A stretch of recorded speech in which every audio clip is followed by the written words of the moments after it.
at his phone when he should be looking at all of you. I'm tuning into the show. That's awesome. Another viewer. Hey, welcome to the Friedman Adventure Show here this evening, our live show. We've been on a couple of times today. Of course, we were on with the morning briefing this morning, and then this afternoon we had our Amigo video. But man, I am so excited because Kevin, you are the man, the pro. We're here. You've been out a lot. Yeah. You were just on Let's Talk Hookup, weren't you? That was last week, Saturday. Okay, yeah, well, that's great. How's Keeping busy. How were Everything's great. In the fishing world, it can't be better. I'm telling you, man, it's absolutely out of control right now. We might have the best fishery in the States right now. I would guarantee that's probably the true statement. I'm guessing that's true. A lot of the focus is on us now. Yeah, absolutely. So, I mean, we have the big bluefin. We have this incredible Dorado bite. We've got yellowfin moving up. And you, Yellowtail. before we got started, mentioned it's going to get better. And you're making reference to Hurricane K, which is running parallel up the Baja Peninsula. It's a Cat 1 right now. Yeah. Forecast to be a Cat 3. And thankfully, we have Sam here who didn't get stuck down in Cedros. Where is Sam? He's somewhere around here. He's running around. Oh, he's throwing an iron out there. But yeah, don't worry about it, Jason. Let him come. He was supposed to be here or be there this week, and he would have gotten stuck down there because Thursday it's gonna hit Cedros full blast. Let me tell you something. If there's somewhere I'd like to get stuck, it's Cedros. I would love that. I don't know about during a hurricane. It's not going to be a hurricane when it gets up there. It might be a tropical storm. Maybe. The water's not warm enough. When it gets there. rain on there. Yeah, that's definitely. Yeah, that could be a problem. Yeah, because the town is so small. Right. When the rain comes down the mountain, Right. it literally It's gonna- washes through the whole. It's going to be a town. problem. Yeah, it's going to be a problem. It's going to be crazy. So hopefully I figure it out. Because last time that big kind of storm came through there, the ramp got closed down because the dirt flooded the launch ramp. Yeah. So those operations couldn't actually get out through the harbor. Yes. So cross fingers, it's not like that this time. Absolutely. All right, Kevin, let me just read a couple of these. I'll read them to you so you don't have to look up there, or you can look if you want. Richie Rich, he's all over the show tonight. Lippert the Fisherman, good evening, guys. Hope you have a great show tonight. We're going to, thanks to you. And do you know Jeff Yeomans from 540 Slinger Club? No. He's a great guy. Super good guy, veteran. 540 Great jig Slinger fish. Club. Yeah, you got that figured out, right? Yeah. He loves throwing the iron. And 5 gill fish and you, Dan. let's go. Yeah, that's Dan. Hit us with the knowledge, Kevin. Yeah, that's why you're here. Kevin, do you mind if I thank a few sponsors real quick? You go ahead. All right, I'm going to do that, and then we're going to get into everything you know. Sounds We're good. going to dissect your brain tonight. All right. It hasn't been done before. So Well, I've had my brain dissected. It took 21 seconds, and that was it. There's not much in there. All right, Opson Fluorocarbon, www.opsonusa.com. Put in FA at checkout, and Greg Brown will send you a love note. And he puts perfume on the card that he sends you. Is it attached to the magnet? The He magnetic puts lipstick on and he gives it a little kiss. Greg, thank you for doing that. Daiwa, our rod and reel sponsor. We love Daiwa. In fact, I'm going to go see Greg Johnson tomorrow. Greg, I hope you're tuned in tonight. I'll be over to Daiwa and talking to Greg about some stuff that we're doing together. So proud and happy to have Daiwa. They produce such great rods and reels, affordable and super efficient. So that is super good. Blacktail Hooks, my friend Sky is donating a bunch of raffle prizes for this Saturday. We're going to be at Bass Pro Shops. Yeah, I saw that. Doing a podcast. So we're going to have some Daiwa swag to give away. We're going to have some Blacktail Hook stuff. That should be good. 20 seconds for landing, where we are right now. Yes. The epicenter Yes. of great fishing. I saw the Pride just stopped in here. I'm sure they're about to turn and burn, but that boat's been whacking fish. Man, this they've season. been good. Sean Roberts is a great Sea bass, captain. the bluefin, the cow bluefin, they've been smashing. Yeah. Everyone on this dock has been doing great. So. Well, speaking of that, we just got in on the Amigo. We'll get into it a little bit more, but Jason Lawler is here, Chef Jason. Yeah. Wow. Right? Yep, it was awesome. It was a tremendous What trip. is wow? Like what is that? Wow, substantiate? it's just, I don't know, man. It was just so good. It was ridiculous. What was the count? We had limits of Dorado. 10 per person? Yeah, yeah. Well, here's what we had. We had a problem because we had no more room if they didn't fillet the fish. Oh wow. So they had to fillet the fish because if we got a hit at night on the big bluefin, we had no room to put the fish. So they filleted. We didn't get that hit. This Wish is we would 1.5 have. day? What's that? How many days was 2. this? Oh wow, yeah. Yeah, so we went up there and caught 2 70-pound bluefin at night. At night. Not I saw much of a Dave, bite. This guy Dave was fishing one of the products that one of your guys was on there. Yeah, He right. was fishing the submission. That same jig that I will show Oh, later. okay. Very Yeah. good. We're going to get into all the stuff you Yeah. wrap and everything else. Let's see. Ruben Lopez. Hey, Kevin and Phil. Ruben Lopez, a great guy. Lipper the fisherman. If possible, can Kevin talk about local yellowtail tactics here around horseshoe kelp and the oil rigs? Let's make that your first thing. Can you talk about that? Okay, so Hold on, let me finish then we're going to come right back to you. Island fishing tackle in Carson, California. Sam De La Torre is supposed to be here right now, but he's fishing on the docks. He's right there. Oh, he is here. Okay. He's pulling bags. Ventura Sport Fishing. Sam's bringing in a bunch of donations for our Mexico efforts, which may even play a more important role if Cedros gets hit by Hurricane K. Probably be a tropical storm by that time. A big fish bait and tackle in the beautiful city of Seal Beach, California. Ventura Sport Fishing, where my friend Tucker McCombs runs the island. Oh, he doesn't run the Island Spirit. He runs the Endeavor. And Cody runs the Island Spirit. They've been having some great fishing up there, and you can't get it any better than Ventura Sport Fishing. And Fish Taco Chronicles magazine. Sean, I'm sorry I don't have a copy of the magazine here. Kevin took it out. Actually, we ran out of toilet paper, and what can I tell you, Sean? I mean, Kevin, that was Put the blame on me, I guess. That was not nice. Travis Bright says, hello, everyone. I hope you got by and picked up your winning prizes, Travis.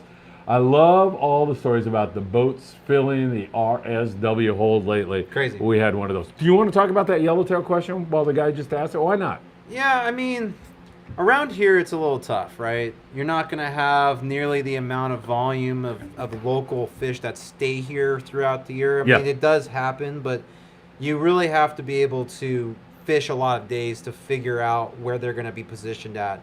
Now, along with just about every person that's ever fished yellowtail in their entire life, they're going to tell you that they're all current-dependent fish. Yeah. It doesn't matter where you're at. So anytime that you're going to have a south-north current or north-south current, you really want to pay attention to that. So as soon as I tell anyone about yellowtail fishing, the first thing I got to do is tell them, you got to pay attention to the current direction. That is the first big key to your success. Most important. Most important. Okay. Because it's going to help you position your boat and then position yourself in the place where all the yellowtail are cruising into. Most of the time, the current, wherever it's coming into, if it's a point or a hump, a high spot, whatever it is, let's just use the horseshoe kelp. There's a couple of high spots towards the drop-off there. And those spots, if you get a south to north current, will set up with a very nice current up on top of those high spots to pull over, and the bait sets up right on the edge. Yeah. So that's where the yellowtail is going to end up coming through sometime in the day. It may not be morning, it may not be afternoon, it may be midday, whatever. They're going to come through at some point. So if you're able to help yourself by setting yourself up with positioning, you're going to have a better chance of finding yellowtail in that spot. Kevin, for a novice angler, how do you tell which way the current is going? What's an easy way to tell? If you shut the boat down, or go idle, and watch the drift for about 10 to 15 minutes. And on your GPS, you'll start seeing directions, whether it's south-north or north-south. You'll start seeing the drift direction. And that will give you an initial understanding of, okay, at this time right now, we're drifting this direction. And it's not always wind dependent either. Some day, especially in the channel here. Sometimes it's wind against current. It's literally they're clashing with each other. Right. And those days are hard to figure out. Yes. So it's just at that point, go to your spots you normally go to, try a high spot, try a drop off, try a ridge, try anything that you're seeing. If you're seeing bait, stay around the bait. That's always a common thing to find out. But sometimes the yellows are not on the bait. So a lot of people, they get caught up fishing in the bait. They're not always in the bait. Most of the time, they're on the edges in any place that you go to. They're hunting. They're trying to corral the bait into a position where they're finally able to attack that bait and feel comfortable pushing it into a general direction. That'll give them leverage, give that bait a harder space to squeeze into, fitting them into a box, and all of a sudden they just try to escape the box. And that's when yellowtail take advantage of them.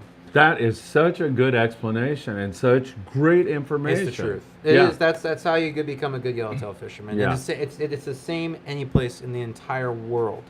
And it's a lot. It doesn't just extend to yellowtail. It's pretty much every fish. Tuna is the same way. It's just a bigger picture, right? In the scheme of things, let's just use Clemente as a great example. The bite sets up differently for bluefin with whatever direction that the wind and the current is helping drive that directional change, whether it's the current coming through or wind or both, right? If you get a south-north, which is coming up right now with this hurricane, the fish are going to set up differently because the bait's being pushed differently. Everything's pushing its head into the current. But at some point, they get to the bait and everything else gets stopped because there's a too deep of a drop off or something that's uncomfortable, and it all just starts to line up and bundle up in one zone.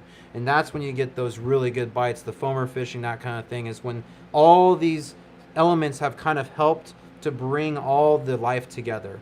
And a lot of it has to do with current direction. So if you get it south to north, sometimes the south of the island is really going off and no one knows about. Yeah. If you get north to south, sometimes that north is going off and no one knows about it. But a lot of those guys that are fishing out there day after day will know to take the chance, take the risk where no one's fishing and talking about it, and set up where the current direction is helping them dictate the bite. Beautiful stuff. All right, Dan Smith, it's going to be a great show. You darn right it is, Dan. Dan's a great guy. Thank you, Phil and Kevin, Danny and Kim, down there in San Diego, California. We had people from Taiwan watching last. Oh, killer. And where else? Some other country. Oh, Mexico all the time, yeah. We always have that. And Dan and Kim, they are awesome people. All right, Jeff Yeomans wants to know, you have any tips for fishing forkies on the surface iron? And you may have some examples of some really good surface iron there. Yeah. So, just so you understand that when I show you the products that I'm showing you, it's stuff that I fish because I don't just fish it because I love them, but I also rep the products. And Sam's here, and he's one of the stores I facilitate the relationship with to actually get products to be sold. You have a relationship with Sam? I do, Okay. yeah. Does his wife know about it? No. Now she does. Yeah, Thanks. uh-oh. Cat's out of the bag, Sam. Why aren't you over here? You don't want to be in? Come on. Like 5-10 minutes, maybe. Yeah, come on in. Can he come in or? Yeah, well, no, you can't. Oh, No, you everyone never you exposed. guys have a Sam. relationship. We're Yeah. exposed. It's open. You might put the microphone in between. That way you guys can hold hands. Oh. Yeah, right? Yeah. Well, you have a relationship. All right. It's a little Hey, sweaty. Sam, good to How you see doing, you. Phil? How you It's doing, been a man? long time. Yeah, how you been? How come? Well, I've been going crazy, man. I lost all my hair. It's Going been fishing so- or something? I actually went fishing and we caught a bunch Word. of fish and it was a lot of fun. Nice. Yeah, it was good. All right, go ahead. Surface iron for yellowtail. So, I use kicker jigs, but then it doesn't really matter in perspective what I'm going to talk about. It could be any jig brand. A lot of it is, synonymous with each other. All right, can I just make one point though? Sure. You're not going to rep something that you don't believe in, are you? That is correct. Okay. I'm very selective, and I have to meet with people long before we make the decision to actually carry. Well, you're not that selective because Yeah. look what show you're on. Look at the stores I'm in. Look at Oh my God. Honestly, Island Fishing Tackle has pretty much the biggest selection that I know of with everything under the sun in SoCal. It goes. He's shaking his head, yes. I think that extends from just surface irons. His walls are nuts, and they're very deep with product. And the slow pitch jigs, the deep jigs, the vertical jigs, like this shop does everything in between, and then does custom stuff on top of that. So Yep. you can get your rods built like you want to. All joking aside, that is it's just a It's- fabulous store. I don't know how you stuff everything in that store, to be honest with you. That's my number one job every day is how am I going to put this next thing in here? But Speak up. If it's something that I believe in, it's like I got to get it in here. Yeah. That's kind of the sickness of being a tackle shop owner that likes to fish and I likes know. tackle. Is that I'm like, oh man, this looks. I cool. gotta want have some of that. this. Yeah, I want some of these. Yeah, Everything exactly. I have in there is things, same thing like he's saying, things that I believe in. And I'm like, man, this is something that my customers need to have. Yes. So that's why I take it in. Yeah. And, All right. and to go along with that, Yeah. this surface iron stuff I'm going to talk about extends to every brand I'm talking about. I use Kicker. Okay. So in surface iron world, there's going to be a person with a brand for every single person, a brand for every person out there, right? It really takes time to understand each jig, because not every jig is going to swim the same. None. They all do something different. Yes. And that's the beauty of the jigs, right? Because the island fishing tackle, you actually have to carry a lot of jigs because everyone has a certain taste. Whether that's a Kicker 25 or a Sala 7X or a Tidy 45. There is a full extension of everyone's comfort zone. So when I tell you what I do with the Kicker 25, it's not just necessarily that jig, but take what I'm telling you and use it for every jig. Right? Okay. Perfect. So the first thing I recommend when someone looks at a surface iron or tries to figure out what surface iron is best for them is to really buy a bunch of jigs in the same brand, same model. Because once you start on figuring out that not every jig's the same in its own brand, in its own model, Yeah. you start to understand what people are actually saying. So if you literally take a whole rack out, whether it's a kicker 25 section, Tatty 45 section, or a Salad 7X, and you throw each one of those, you're going to find the one jig, right? That everyone talks about, that one that catches you a lot of fish. Yeah. But what that also tells you is what jigs that you don't want, right? The ones that you don't want. Other people want them, but you may not want that Yeah. jig. Because I fish a different jig than other people do when I fish a kicker jig. And they're successful, and Then- you're successful, correct. or not? Yes, Okay, but it's they just what have- you want. But they have a different speed that they control their jig at, Gotcha, right? Which is a gotcha. big part of this. Yes. That's why I'm saying what I'm saying about one selection and trying them all. Totally understand. When you cast a jig, sometimes it doesn't like to go fast. Sometimes it skips when you go fast. That's a slow jig, but it's gonna kick really wide when it's retrieved slow. Yeah. And there's a time and place for that. When the fish are lethargic, when they're not eating very fast, when they're breezing a lot, when they're doing things that when they don't bite, that's when a slow jig works out really well because it stays in a strike zone for a very long time. A fast jig on the complete opposite spectrum is for when fish are going nuts and they're biting everything and they're just going ham, or they're really focused on a really lively bait. That's when you pull out a fast jig. And you're going to get that whole stream of fast to slow and everything in between. And there's going to be a time and place for that jig. So your jig may not be the jig that's biting today, but it might be the jig that's biting tomorrow or the next day. Yeah. So in the scheme of things, there's always a time and place for every jig. It's just dependent on how much time you want to put into that jig and figuring it out. Okay. Okay? So you got to do your homework, obviously, right? You have to, and these guys in the shops know, right? They're going to tell you, they're going to figure out what you want. A 25 is going to kick a certain way faster than maybe a 45 with wide hips or like a candy bar. So everyone's going to have a different flavor. You should talk to them, consult with them if you never picked a jig before. Now, Well, if I've you heard have- Jason talking about wide hips several times. Yeah. Yeah, we like He seems to like that. Yeah? the white better. Yeah. Dude, you should be in Georgia right now. Wow. Calm down, boys. Continue. Oh, let me just catch up before, and then you're going to go right back. But see, hey, listen, our budget here is not that big. So Alex, the intern, is gone. So You we got don't me have fooled. I got to keep up. I got to keep up here. So Daniel Ano says hello from Arizona. Good to see you. Nate says Sam the man. Go ahead. Continue. Oh, so I mean, is that me? Yeah, you. Okay. All right. Yeah. So another thing that you really want to pay attention to is the hooks put on these things. Yeah. Because sometimes these jig manufacturers, they get caught off guard with maybe supply issues right now, right? Or they have a different thing they're trying to do. If you're really pay attention, like a glow jig or a white jig has usually a red VMC, like a big one with beefy hooks, right? Those aren't really meant to be cast and retrieved. Those are meant to be sea bass fished. So they're just meant to be dropped down with a squid on it and sat there in the squid bed, okay? If you're looking for a really good jig to swim, go look for the jigs that have really lightweight hooks. You can hold it right up there if you want. Really Yeah. lightweight hooks that bend when you put on a big fish. You can see that two of those prongs are bent right now, okay? I fish jigs that have very soft hooks. They're gonna hold up to big fish. I pulled on a 140-pound bluefin this year on this jig, okay?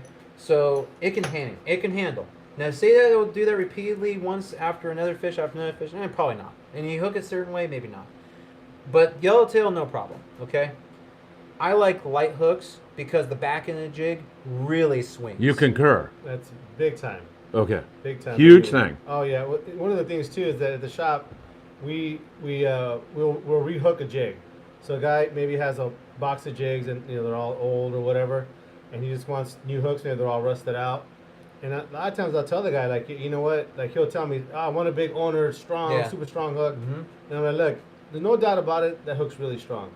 But I bet you, if that was a jig you caught fish on before, it probably didn't have an owner hook on it. And if I put one on there, It's going to swim different. yeah, it's going to be all so screwed up. You just ain't going to work the same. Yeah. And I've done that to some of my jigs too, where sometimes you get one that really gets straightened out, and you just got to replace it. And sometimes I'm really looking for the same hook. Yeah, the same exact the same one. wire gauge or lighter. I'm never going to go heavier. It's like having a flag in the air, and if it's flapping in the wind and you go wet it, it's heavier. It's Yeah. not going to flap anymore. It's a real simple concept. It's the tail of a kite. Yeah. It's if you put a huge kite tail the thing stays really stable, right? It doesn't move from side to side. Yeah. But if you go to the park, and the ones without the tails, they're the ones doing these crazy aerobatic motions. Right, so right. that is what a light hook will get you. Right. So make sure that you're kind of watching the hooks. Now, every jig swims differently. Again, some of them can afford to have a really heavy hook on. Some of them. Yeah. Not all, but some. So it really depends on what you're looking at. Like, to get really light, like a kicker 15 versus a 25, you can see a difference here, right? This has got a small hook. A really small hook for a jig, okay? This sucker will bend. It does bend out. It catches a lot of fish. Sam said it perfectly. When you get to the point where this thing's dull or bent out, beat up too much, it's time to just replace it. Very easy to do. Do you do ringing? Yeah. You get your rings done here at Island. So it's a great way to go get something done, bring it in the shop, and take care of what needs to be done. But you do need to swap out hooks. It's not something like, I'm going to do it. Me personally, I usually just hang mine in the retired section and look at them. You know, I also work, for the brand, so it doesn't help that I get jigs a lot. But, for me, if I do find a jig that really, like this jig's worked. This thing used to be silver in the middle, and it's like bone white. So this is about 2 weeks of fishing. Yeah. Wow. Yeah. You've been hanging a few fish. This thing gets murdered. So it catches bluefin all the way to Dorado, Yellowtail, everything. So, for me, it's a confidence thing. As soon as I get bit on it once, that's it. I'm so stuck on that jig. So, and I'll be fishing until it's dead. All right, let me go to Brandon. He says, hey, Sam, I got my limit on the Amigo, man. Dropped to that 20-pound at Tanner with Phil. And I hooked 6, landed 4. Man, we had a blast on the last trip. The 20-pound mono and 20-pound fluoro matching really worked well. Nice. And the grade out there wasn't huge. No. That's a big bonito there. Yeah, it was a big. That was a grade. There's Chef Jason. Chef Jason, you look so sad tonight. Is there something? Drinking beers. Oh, okay. All right. He's content. All right. So, Brandon's right. Yeah, that lighter line really worked. Drop down to a smaller hook. That all seems to work well. You just got to pay attention, don't you, Kevin? You got to be observant. Yeah, and then you get that one guy that's losing everything, and you go, it's time to go up to 40 pounds. That's true. It's time. Yes. You know? Yeah, exactly. Because it's futile. It is. When you're hanging big fish and you're losing everything you get. 5 gill fishing. Kevin. Oh, wait a minute. I'm sorry. Pesca asks, any tips for SoCal bluefin? Yes. You must have a million. There's a lot. All right. If there's any time I've learned more about bluefin in my life, it would be this year. I've learned a lot since this stuff's really come. But this year was just one of those times where you could go out with the least expectation to catch fish or see them and actually find fish. So if you knew how to find fish, that was the biggest part of the whole mystery behind these tuna. We have gotten really good. I would say we as a whole in the industry have gotten very good at finding these things. It is mind-blowing what we've learned in 8 years. Is it 8 years, 7 years, something like that? 8 years, yeah. 8 years since 8 this stuff. solid years, yeah. Yeah, since this stuff really came in volume. Yeah. And we've learned so much about how to find them and positioning that if you can learn that, that is your biggest thing. Now, I told you about the current part in your audience, right? That is number one. Current definitely helps position the fish. But the other thing is that, maybe the best thing for you if you haven't figured it out yet is to spend more time on the water. I don't mean that like facetiously, like just, I'm trying to, air out and make it easy on myself to just not answer the question in depth. But really, you need to spend more time on the water if you haven't figured them out.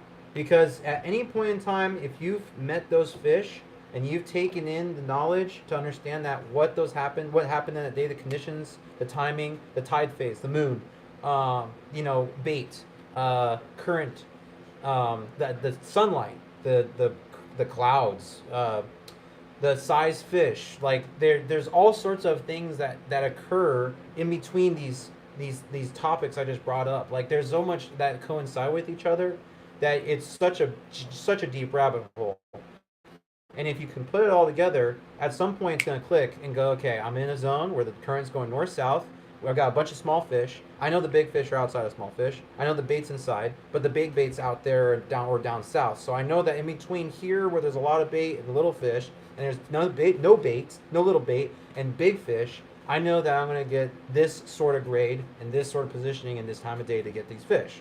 So you only get that by going, like you said, spending time on the water, right? Spending a lot of time on the water, not a little bit. I mean, the captains out there have spent so much time looking at these things, just looking. I mean, how many times in June were you seeing a post on Instagram where the guys go, found them today, weren't biting? For almost like a month on and off every other day. Right. It was, we got them, we didn't. We got them, we didn't. So they spent time looking at these things more than they started catching them. And then when they actually started catching, they started figuring things out. And it's not always gonna bite. But when you do get in the bite and you put the pieces together, you can replicate it. You can go out the same conditions. You can go out the same time. You can go out the same moon phase. You can go out the same tide phase. Whatever it is, put them all together and start replicating your success. And that's what I started doing. Yeah. So I went out there. This year I probably spent so far 75 days consistently, more than 12 hours on water. You're ready for your captain's license. So I spent some. Well, I'm gonna be doing that because it's just at this point I might as well. So, and it's just something nice to have, in your life. To be able to say you've got your captain's license is like having a diploma at this point, So, but anyways, once you're starting to understand the fish, you can replicate it, and many hours are gonna be in your favor. As many as you can put on. If you don't have that luxury, the best thing you can do is go on a boat that does a lot of hours, because they're going to show you what they've learned in the last 2 days, 3 days, a week, turning that knowledge over and finding you fish. Yeah. And that's a big skill that not many people have. Right. So that's my encouragement. Go on a boat, go learn, try to take the knowledge in. Don't be a vampire. Ask questions, but don't try to like claim it for yourself. Apply it. Give credit where credit is due, and definitely start to play a bigger part in your role, like how you can contribute back and learn from it, right? And speak to your success if you're having it. So it's a very small industry. Word gets around really fast, bottom line. So, the word about something that's happening the next one day is going to be lit on fire, and 3 days from now, it's going to be everywhere. Yep. So the reason why I say spend time on the water is it's not necessarily just the honest God truth. There's a lot more to it than just me saying, yeah, they're going to be here this day. Right. It's going to be different for every person.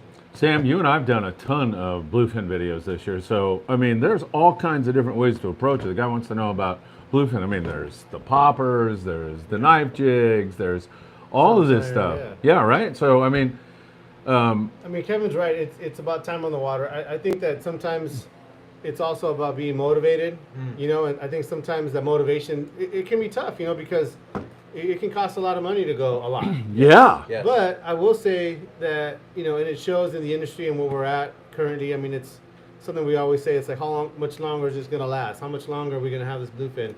Guys come in and want to buy a rod and reel. They're like, well, I don't want to buy this. And then like in a couple of years, like it's, obsolete.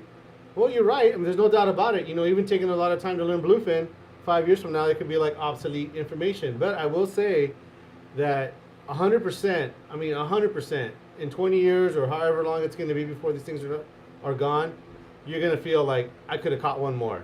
Yeah. And so that has to be your motivation to go and learn to get better.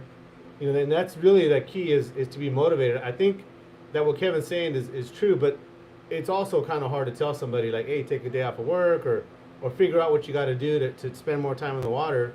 Because right now is the time. We're living it right now. So yeah, somebody said the other day, these are the good old days. They are. They really are. Yeah. So I think be motivated, and whatever that takes to do that.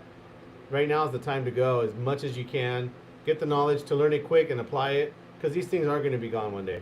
And this Dorado bite, I've been fishing a long time. Yeah. Long time. I've never seen a local Dorado bite like that. You see It's still going. Free Yeah. swimmers, yeah, it's still going. It's going to keep Crazy. going. It's I don't mag see it bait. stopping. Yeah, it's straight mag bait fishing. It's straight ridge Whale mag sharks. bait There's fishing. whale sharks Yeah. here too. Like there's crazy stuff happening. It's incredible, man. And there may be more crazy stuff heading up here with that. 100%. I'd say next week put out your wahoo jigs for sure. Really? 100%. Because of the hurricane? 100%. Yeah. Yeah. Now, they say there's no scientific proof but the empirical evidence, like Right. you see a hurricane and then all of a sudden we're catching, that's what gets me sometimes. I think that like fishermen, guys on the water day in and day out, they know more than the scientists sometimes, or the scientists just can't say definitively because they haven't done a study or whatever BS, So there's a lot of talk right now about this bluefin because we have one of the most unique fisheries and how much it's rebounded in the history of fishing. Yeah. It's like discovering a cure to some crazy disease. Yes. It is a miracle that we have these Yeah. fish. It is it's mind blowing. Well, it's kind of a miracle, but getting that commercial pressure off of it, I think, paid huge dividends. The Mexican. And also us. Yeah, absolutely, Rec guys both. Rec guys also we got shafted. We all thought we got shafted because we went from 10 to 2. But in reality, With a grade of fish. how are you going to keep 10 200-pound fish? Yeah, I mean, that's- because nowadays we actually have that grade, but back then we didn't even allow them to get to that grade. Yep. So now they're able to get big. So who knows how long this stuff's going to be around? It could be here. It could not be. I don't know. No one knows. You don't know. It could be tomorrow. It could be. But to Sam's point, you don't know until know. you're catching fish and you could care less about when it goes bye-bye. Because Absolutely. if you spent time doing this and you set yourself up to be able to be successful out there, who cares? You're here. You can't count what's going to happen 2 years from now. Because the same argument I heard about guys not buying a rail rod and all these combos were 3 years ago is the same guys. I don't Yeah. know when it's going to be gone. Right. And look where we're at now. Yeah, right. So who knows? Like, just get going. If you're already here to that point and it's been 7 years since you've been saying that same tune, or 8 years, you need to get it together. Kevin, can you tell us the difference in applications for the Kicker 15 and 25 and light, heavy versions of each? Kicker 15 heavy is a great casting jig. It's a great casting and being able to not, and being able to get away with your normal gear. It weighs, think about it here. If I pull up, I think it's 3 ounces, okay? 3 ounces, Yeah, 3 ounces, 3.5 or something like that. Anyways, it's pretty heavy, it's dense, you can cast it. A 25, this is 2.75 ounces, right? So the 15, which is this size, and a heavy, is actually easier to cast than this guy because it weighs more, okay? But a 15 light will kick at a slower rate because it's not trying to sink the whole time.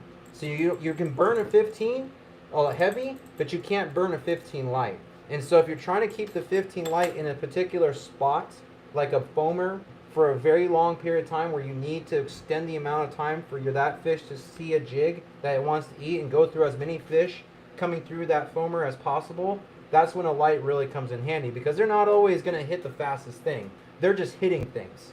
They're just going through a school, opening their mouth, and they're seeing it, and if it's right within their sight and they can open their mouth and take it in, it's going down.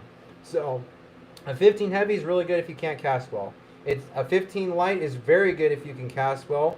And my personal opinion, if you can cast a 15 light, you should be casting a 15 light or a 15 heavy. You can also skip jig a 15 light, which is really interesting to do around Dorado.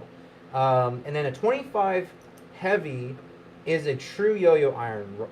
This is actually a heavy, and I'm not going to use it like a yo-yo iron. I'm going to use it for a wahoo jig. But it is a true yo-yo jig. It weighs 6.5 ounces. It's heavy.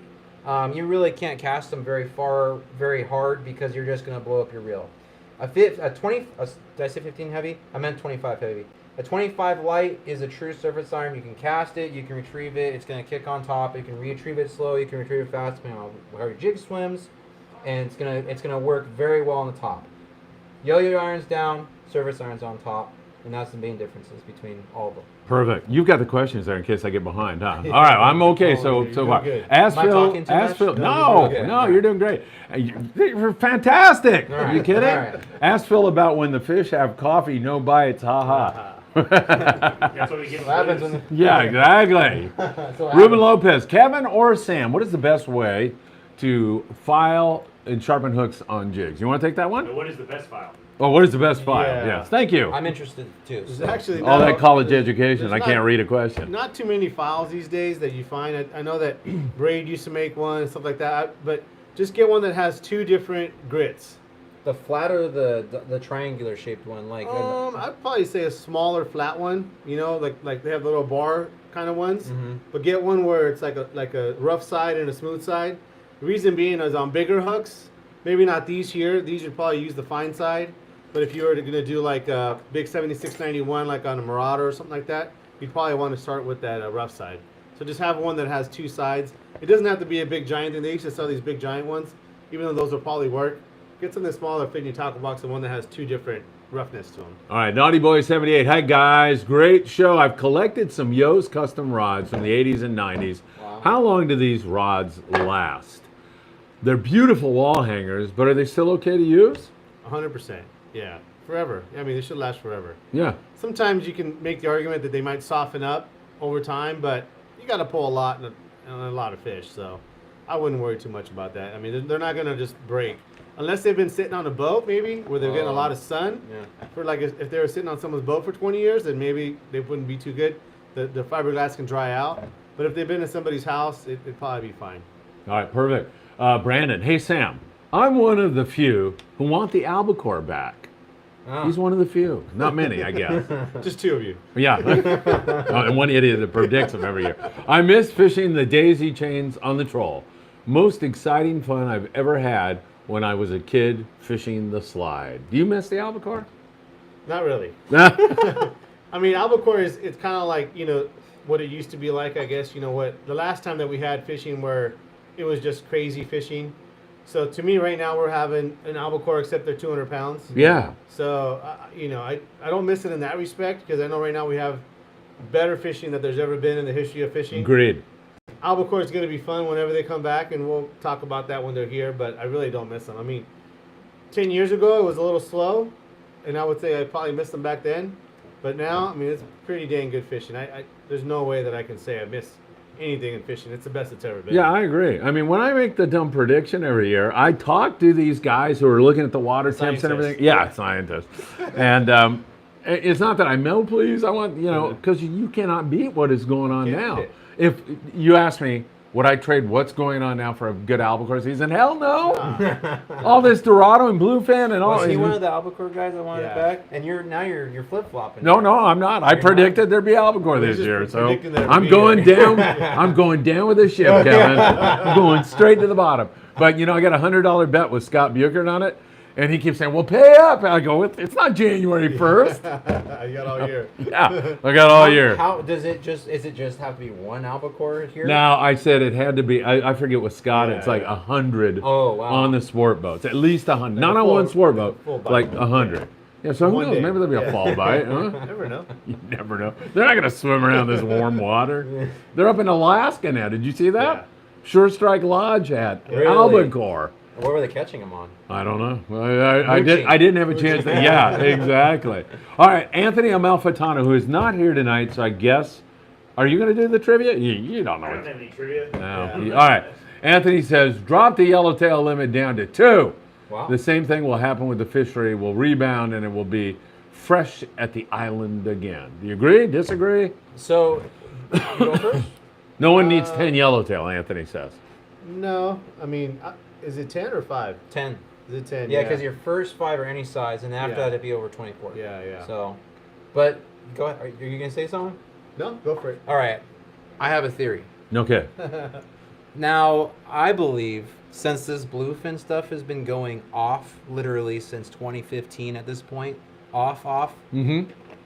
it's really helped a lot of other fish have less pressure, including rockfish. Because we'd still be seeing people in the local area fishing rockfish this time, right? And it's giving a lot of these patty-sized yellowtail that range anywhere from 5 to 2 pounds, they actually get time to grow. When people are going, well, where are all these big fish then? You're not fishing them. They're in the islands. They're places where they're at where you're not at. That is the bottom line. They are still around and they are around, but you aren't fishing them. And you're not hearing about it. And the fish are getting bigger every time that we're letting them have less pressure. I can remember when people were keeping 1-pounders and fishermen's processing and had to deny people. Like, no. Are you joking? I wouldn't keep anything under 1.5 pounds. Yeah. Myself, yeah. But people also have to understand yellowtail grow very fast. Okay? There's been a study, Owen Snodgrass. Snodgrass. Yeah. Do you know him? No. Okay. I think it's funny. He's with funny Noah. name. He's with Noah. So He's that old? No, yeah. Jeez. Noah's Ark, yeah. Nice. No. So Noah does a lot of research, and he's actually been doing a lot of tuna studies, and he's been all sorts of stuff. He was tagging yellowtail. I was helping him. I didn't participate that much. Like I've supplied enough DNA and some tags, but not truly like volume. A lot of other people did. But anyways, he got one tagged yellowtail from a patty that was caught, I believe, at 12 pounds. The thing in 1 year grew to 25 pounds. Wow. So they grow Double. fast. Wow. They grow like a Dorado kind of fast, but not that fast. Not so that a fast. a 4-year-old fish can be up to 40 pounds. So are they really at risk of getting overfished? Probably not. Same thing with the Dorado. Why are people keeping so many Dorado? There's no worries. There's a million, billion, cajillion. Yeah. There's probably more Dorado in the ocean than there are people on Earth. So Probably. maybe not right here, but there's definitely maybe right here. I don't know. It seems infinite There's at this a lot point. of freaking Dorado right now. But there's a plenty of No, Dorado. I was in China. There was a lot of people there. They got- No Dorado. Are they up Yeah. to half the world's No population? Dorado. So maybe, it's probably been fished out by now. But there is something to be said about letting the fish take a breather. I don't think those two fish are at any risk. So I would like to see less limits on everything, to be honest with you, just so I could see bigger of everything on everything. That's what happened with Bluefin. And I will chime in for Chef Jason, who looks sad, but I know how he feels about species and protecting them. He wishes the limit would go up to 20. There you go. He can fish them with 100 pounds. I know this guy. He's like me. No. Lipper the fisherman. I second that question about the rods. How long will old rods from the 80s last? What are you talking about, old? Yeah. 80s. Come on. I'm like 95 years old. That's not that What old. about this one from the 60s and early 70s? Yeah, we're going to get to that question. Okay. We're taking them in Same order. thing, yeah, it's the same thing. I mean, there's plenty of guys that still fish true lines and slide flex rods and roddy rods. I mean, yeah, They are a it's- headache, by the way. Re-grappling. Yeah, there's definitely no problem to it, but it has to be something that wasn't sun baked for 20 years. It'd be fine. Lots of people are watching you tonight, Kevin. You are a big draw. Great stuff. And now we go to Dan Smith, who says, how about the longevity of my Collins rods from the late 60s and 70s? I have used them a bit. Do you think they're still usable? Pulling them real hard, if they break, then They're not usable. They're no good. How's that, Dan? Are they still under warranty with that advice? Sam with that snide Bring 'em in, I'll remark. pull on them. I don't care. Chris says, for nighttime knife jigging, and look at this, Kevin Nakada is right on the spot. He's got one to show you. Is it better to have 1 or 2 assist hooks at the top? Looks like 1 is the answer. I'm glad I always bring props. Yeah, I like it, Yeah, man. I do. I bring stuff that I fish with. Jason me brings everywhere. props so we get arrested if we put them on TV. That's what happens. Yeah. Well, that's what happens here after dark. Yeah, no, I get out of here, let me tell you. So this is a product that's carried at Island Fishing Tackle. It's Submission Fishing Company jigs. This is also something I rep. You can see that there's 2 hooks on How many here. grams is that bad boy? 600 grams. Yeah. Okay. One of your Dave. yeah, Dave was on your trip. This Yeah. last trip on the Migo, and he caught one of your 2 night fish. Oh, Dave Rosenthal. He's On a this- great guy. on this I jig. love Dave. Yeah. This same jig. Okay, perfect. So this is something that actually catches fish, right? But anyways, the length of the jig is going to really dictate how many jig or how long your hooks are and how many you should have. If you're using a giant jig like this, which is as big as my forearm, literally, it's going to take more than 1 hook to get that fish, if it's hitting from the back, to stick this fish. On a small jig, let's just say it was something like this. This isn't something you would use. I don't know. Someone out there is going to use something like this, Silver one. right? Versus this. this is like a piece of popcorn, and this is a chunk of steak for a tuna. Okay, so this is going to be nothing for a fish at night. You may not need one hook at the bottom and one hook at the top, but in this thing, you're going to want one hook at the bottom and one hook at the top. Now, if you're really if you don't trust the advice, do one on each end, and that will help you be a little more confident.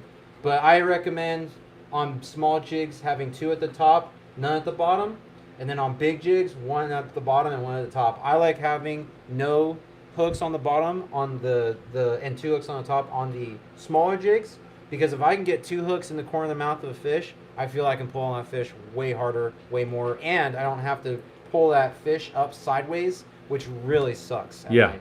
So, all right, great answer. That's Perfect. just my Agree? Yeah, I'd say at least 2 hooks.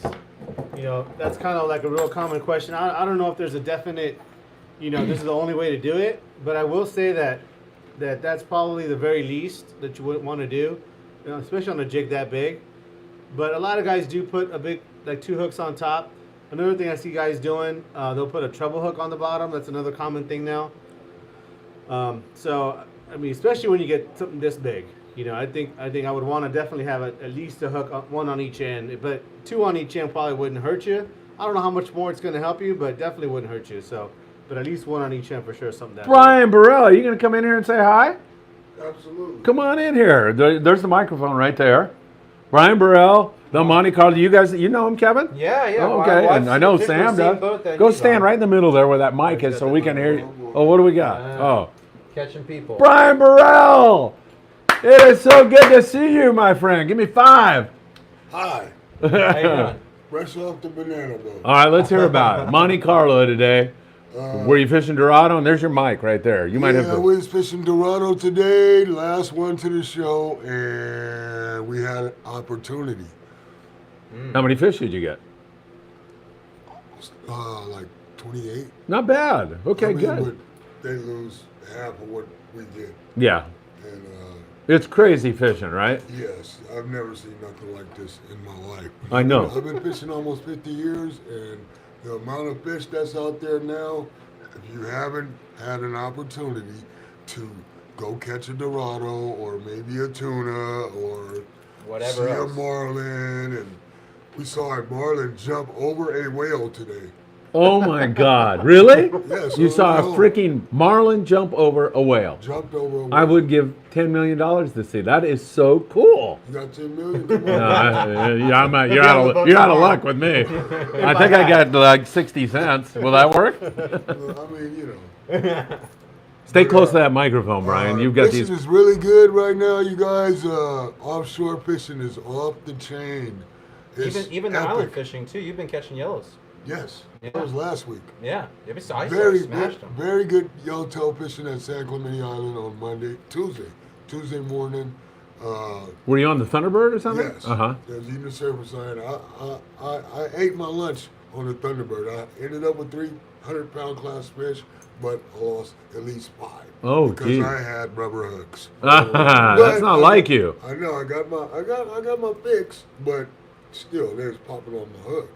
Yeah. And I'm like, Brian, before you run off, I know you've got a beautiful wife waiting for you at home, but before you go, give these people who love you, they're all saying hello to you. Brian, give me a ring. Kai Fishkill, all these people love you. What's the tip to catch these Dorado? You said a bunch of them got lost. you know what? What is it? Today it was light line. Actually, I rigged up a couple of my own personal rods with 17, 15, 20, and the 17 worked the best. Okay. You got 17 over at Island Fishing I'll have Tackle? to look for it. All right. One guy had 8 fish on 17-pound test. Wow. Solid. Not 16, not 18, Out of the 20. 17. 17. There's the answer.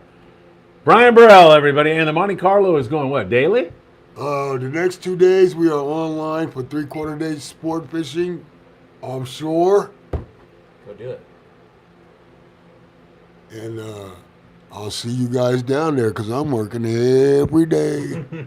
The great Brian Burrell, everybody. Thanks, Brian. I love you, man. Shouts out to the industry, baby. We love you. Oh, We yeah. love you, Brian.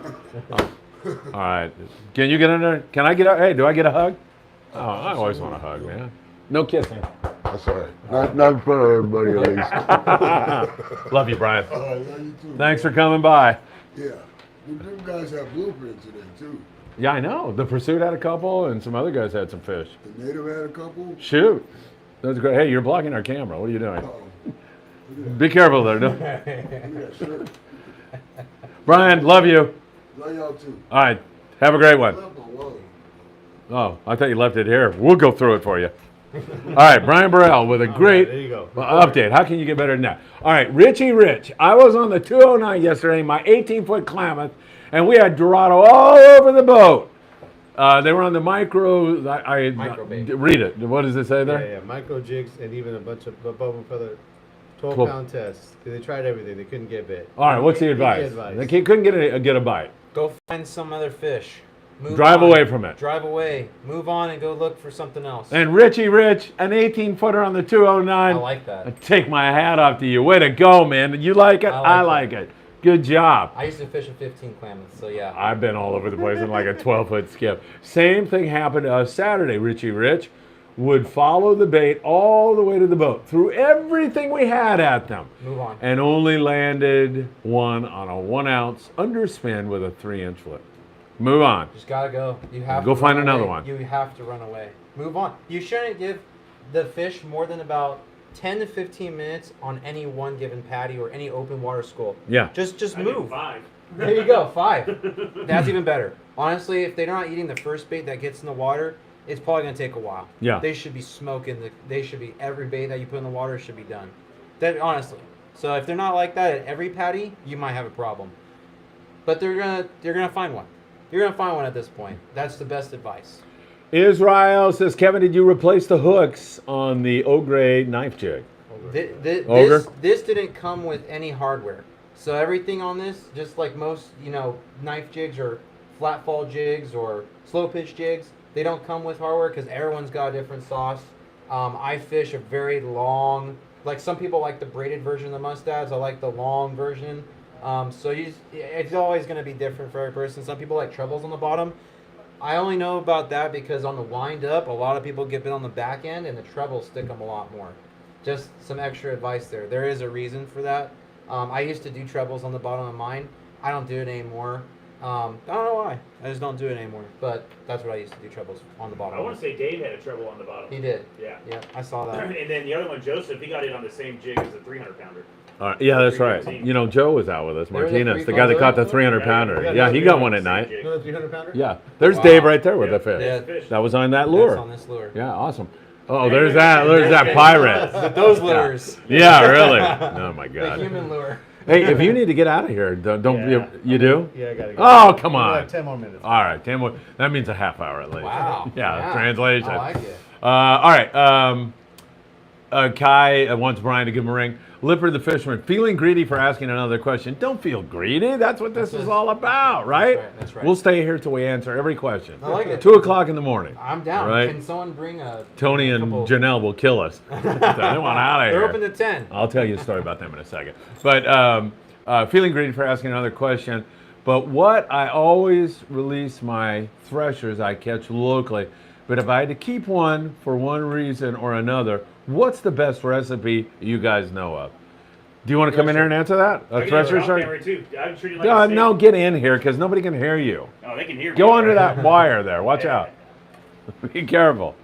I would say with swordfish, along with like marlin and those kind of fish, they're a very steak-like fish, very firm textured. So I would treat it like a steak. I mean, Montreal steak seasoning, keep it simple. If you want to go crazy, you can go garlic, butter, those kind of things. But do anything you do to a steak, Put a pat of butter on it at the end, whatever seasonings you like. Garlic's always good. Salt and pepper, keep it simple. I agree. Yeah. Right? It's just like a steak. Like eating swordfish I've or... never heard the Montreal seasoning, but I can see that. I can definitely see that. And then you're grilling it. Yeah, you can grill it, or you can broil it too. Oh. You want to put some color on it for sure. I mean, you can always throw it in the oven, but it's not going to be as pretty. Are you gonna finish it in the oven when you grill? Or are You can, depending on how thick the steaks are. So if you have a little thinner steak, depends how big the fish is, because a lot of times when they're staking them up, it'll be how big the backbone is. Yeah. So if it's a little bit thicker, you can always finish it in the oven, which is a great way to keep it from overcooking. Right. And keeping it moist. which is the thing you want to do with fish is not overcook it and keep it where it's not dry. Yeah. Because that's the key. So if you're scared of burning it or anything like that, because I would start with really high heat to put some color on it, grill mark it like that, or even on a griddle will work. And then if it's a real thick steak, Finish in the oven. finish in the oven. 325, 350. I would say even 375, 350 is fine. You don't want to get too high, but Yeah. you definitely want it to cook quickly as opposed to a little bit slower.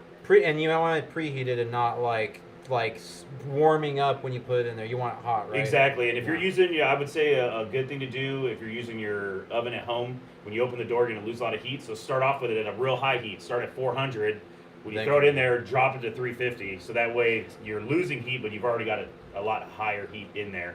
So when you lose 50 degrees, you're still at 350 as opposed to 300 and have to have it come back up to Excellent. Before you run away, make a comment about our trip on the Amigo. What you thought about it. I mean, oh, man, the fishing was great, but not only was the fishing great, the people we were with were great. I mean, we know everybody on a That's true. first name basis. We're messing around the whole time. I mean, if you guys saw the video, we had the corpse there. The corpse. The corpse, yeah. are we going to let that cat out of the bag? Brandon's going to kill you. Yeah. Brandon, it's him again. Or no, it was Martine that was on him. Martine was on him big time too, but we were having a good time.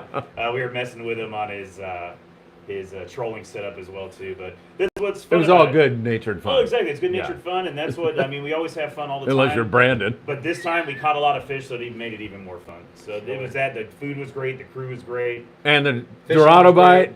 Was off the hook. Clearly, watching fish after fish come over. This is the trip, right? Yeah, this This is. the trip This right is here. nuts. Yeah. I mean, we limited it out in 2 hours? I mean, we were running around till 9 o'clock.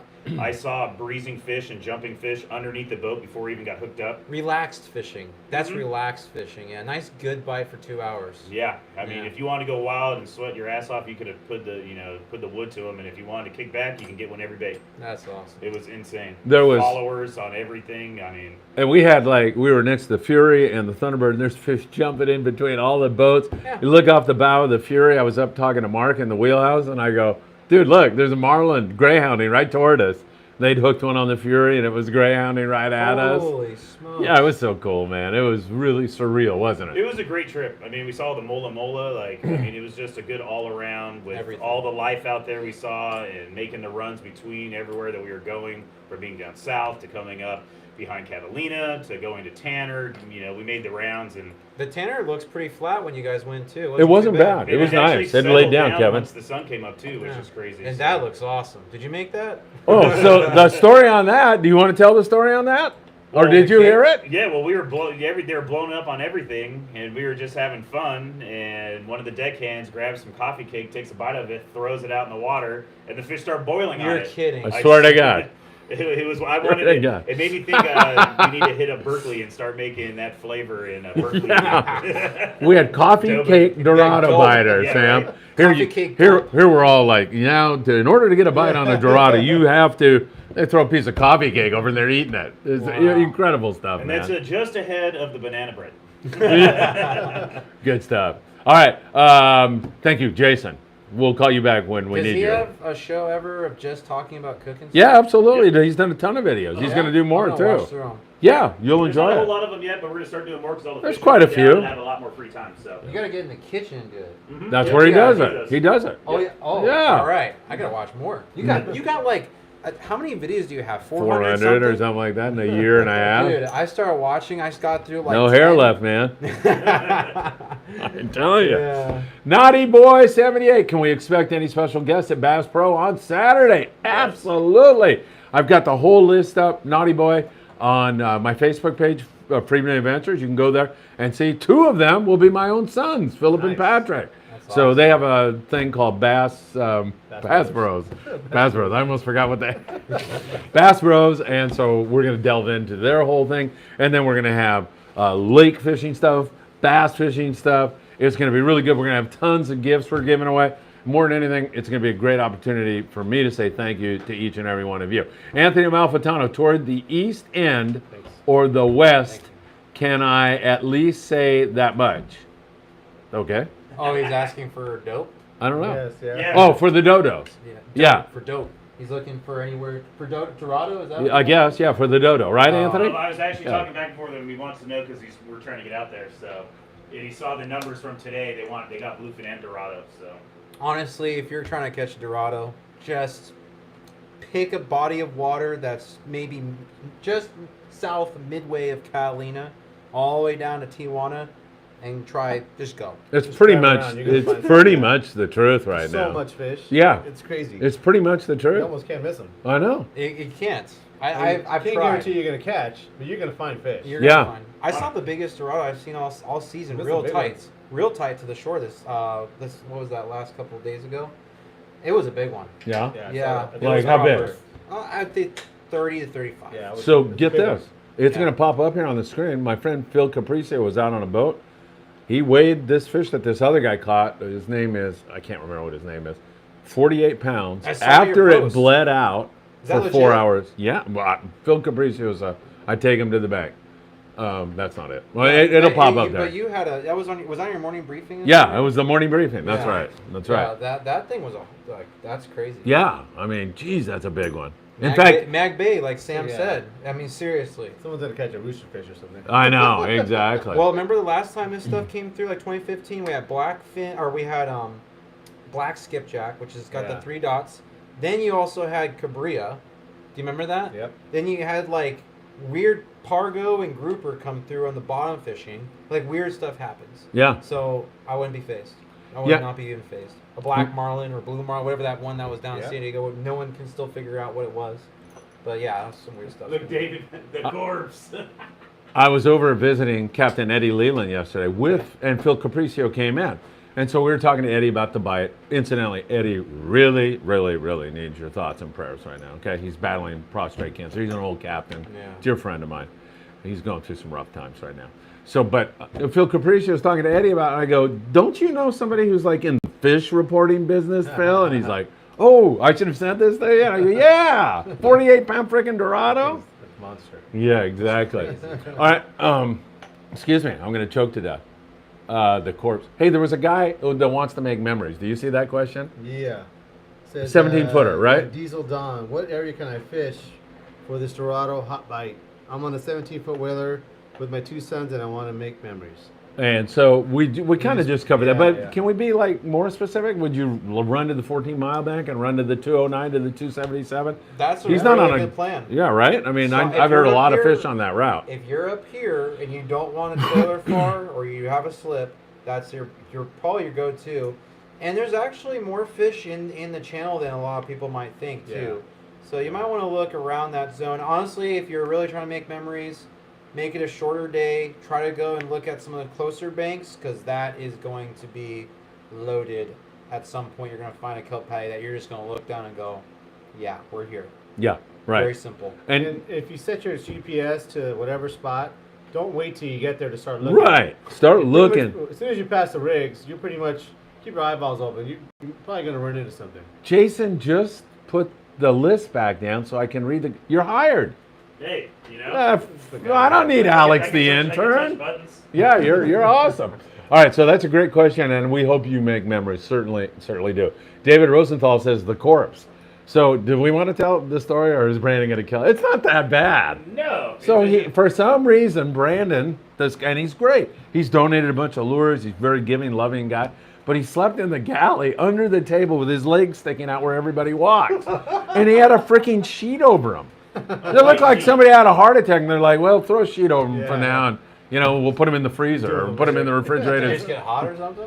I don't know. So, Taking a nap. I mean, there was one guy, Mac, who thought it was just a sheet and stepped right on his ass. Yeah, just screwed him. So all the guys started calling him the corpse for the rest of that trip. That's I honestly think a maybe cool- that's a cool Frankenstein nickname. or That's a cool something. Yeah, nickname. Frankenstein I like or the that. corpse or whatever. All in good fun, David, right? Yeah, Brandon wants to kill us now. All right, Big D 75. This is the best Dorado fishing in SoCal in our lifetime. For sure, right? 100,000%. For sure. It's so I got a lot of other things to just say other than how great the fishing is. It is really good for our sport. We have made a lot more people fishermen and fisherwomen. I hope so. We have. We've converted a lot of people, which is great for everything that we do. It doesn't just extend to people like Sam that have businesses that run literally off fish biting. It goes all the way up to politics. when you're out fishing and you're able to get the attention of people that are running for office, knowing that you're going to have their support because you're a fisherman, it's a really big deal. Yeah. We're changing what's happening in the state. It's amazing. You know, Florida, if you travel there, you go to any one of these 7-Elevens or anywhere, any gas station, Yeah, right. they're going to have license sales and lures Right. or bait. Bait. You're going to start seeing more of that stuff pop up. I mean, it's even if this stuff doesn't continue happening, the awareness level of fishing and the support of people going out there is driving our industry in this area to the next level. Do you feel it? Yeah? 100%. Oh, Oh, good. yeah. I'm glad to hear that. Oh, yeah. It has to, right? People are seeing these giant fish and they're like, whoa, I want to do that. Yeah, people that are not fishing are starting to ask what a foamer is. Yeah. How does that even happen? That's not something yeah. normal in California. It's crazy. Like it's really important for people to understand how much momentum fishing has right now, and to really gravitate people to try to get them attracted to it. Because if we can convert a lot of people over and make this a fishing state, you're gonna see better things happen for fishermen. Amen. Just saying. You know what anti-foaming stuff they use? You know what that is? No. So in the fish hold, like they'll Oh, spray it in yeah, there. yeah, yeah. So Mark had it, I go, oh, this is an opportunity for him to explain what it is. Hey, Mark, what is that? And he said, Joe Martinez, the guy that caught the 315, after he catches 2 yellowtail, he starts foaming at the mouth, and I just spray him down with it. That guy's So fun to fish. So there was with. a 350 or 315, 315 on the Endeavor. Oh. And Joe caught it, and then I had him On a in. flying fish?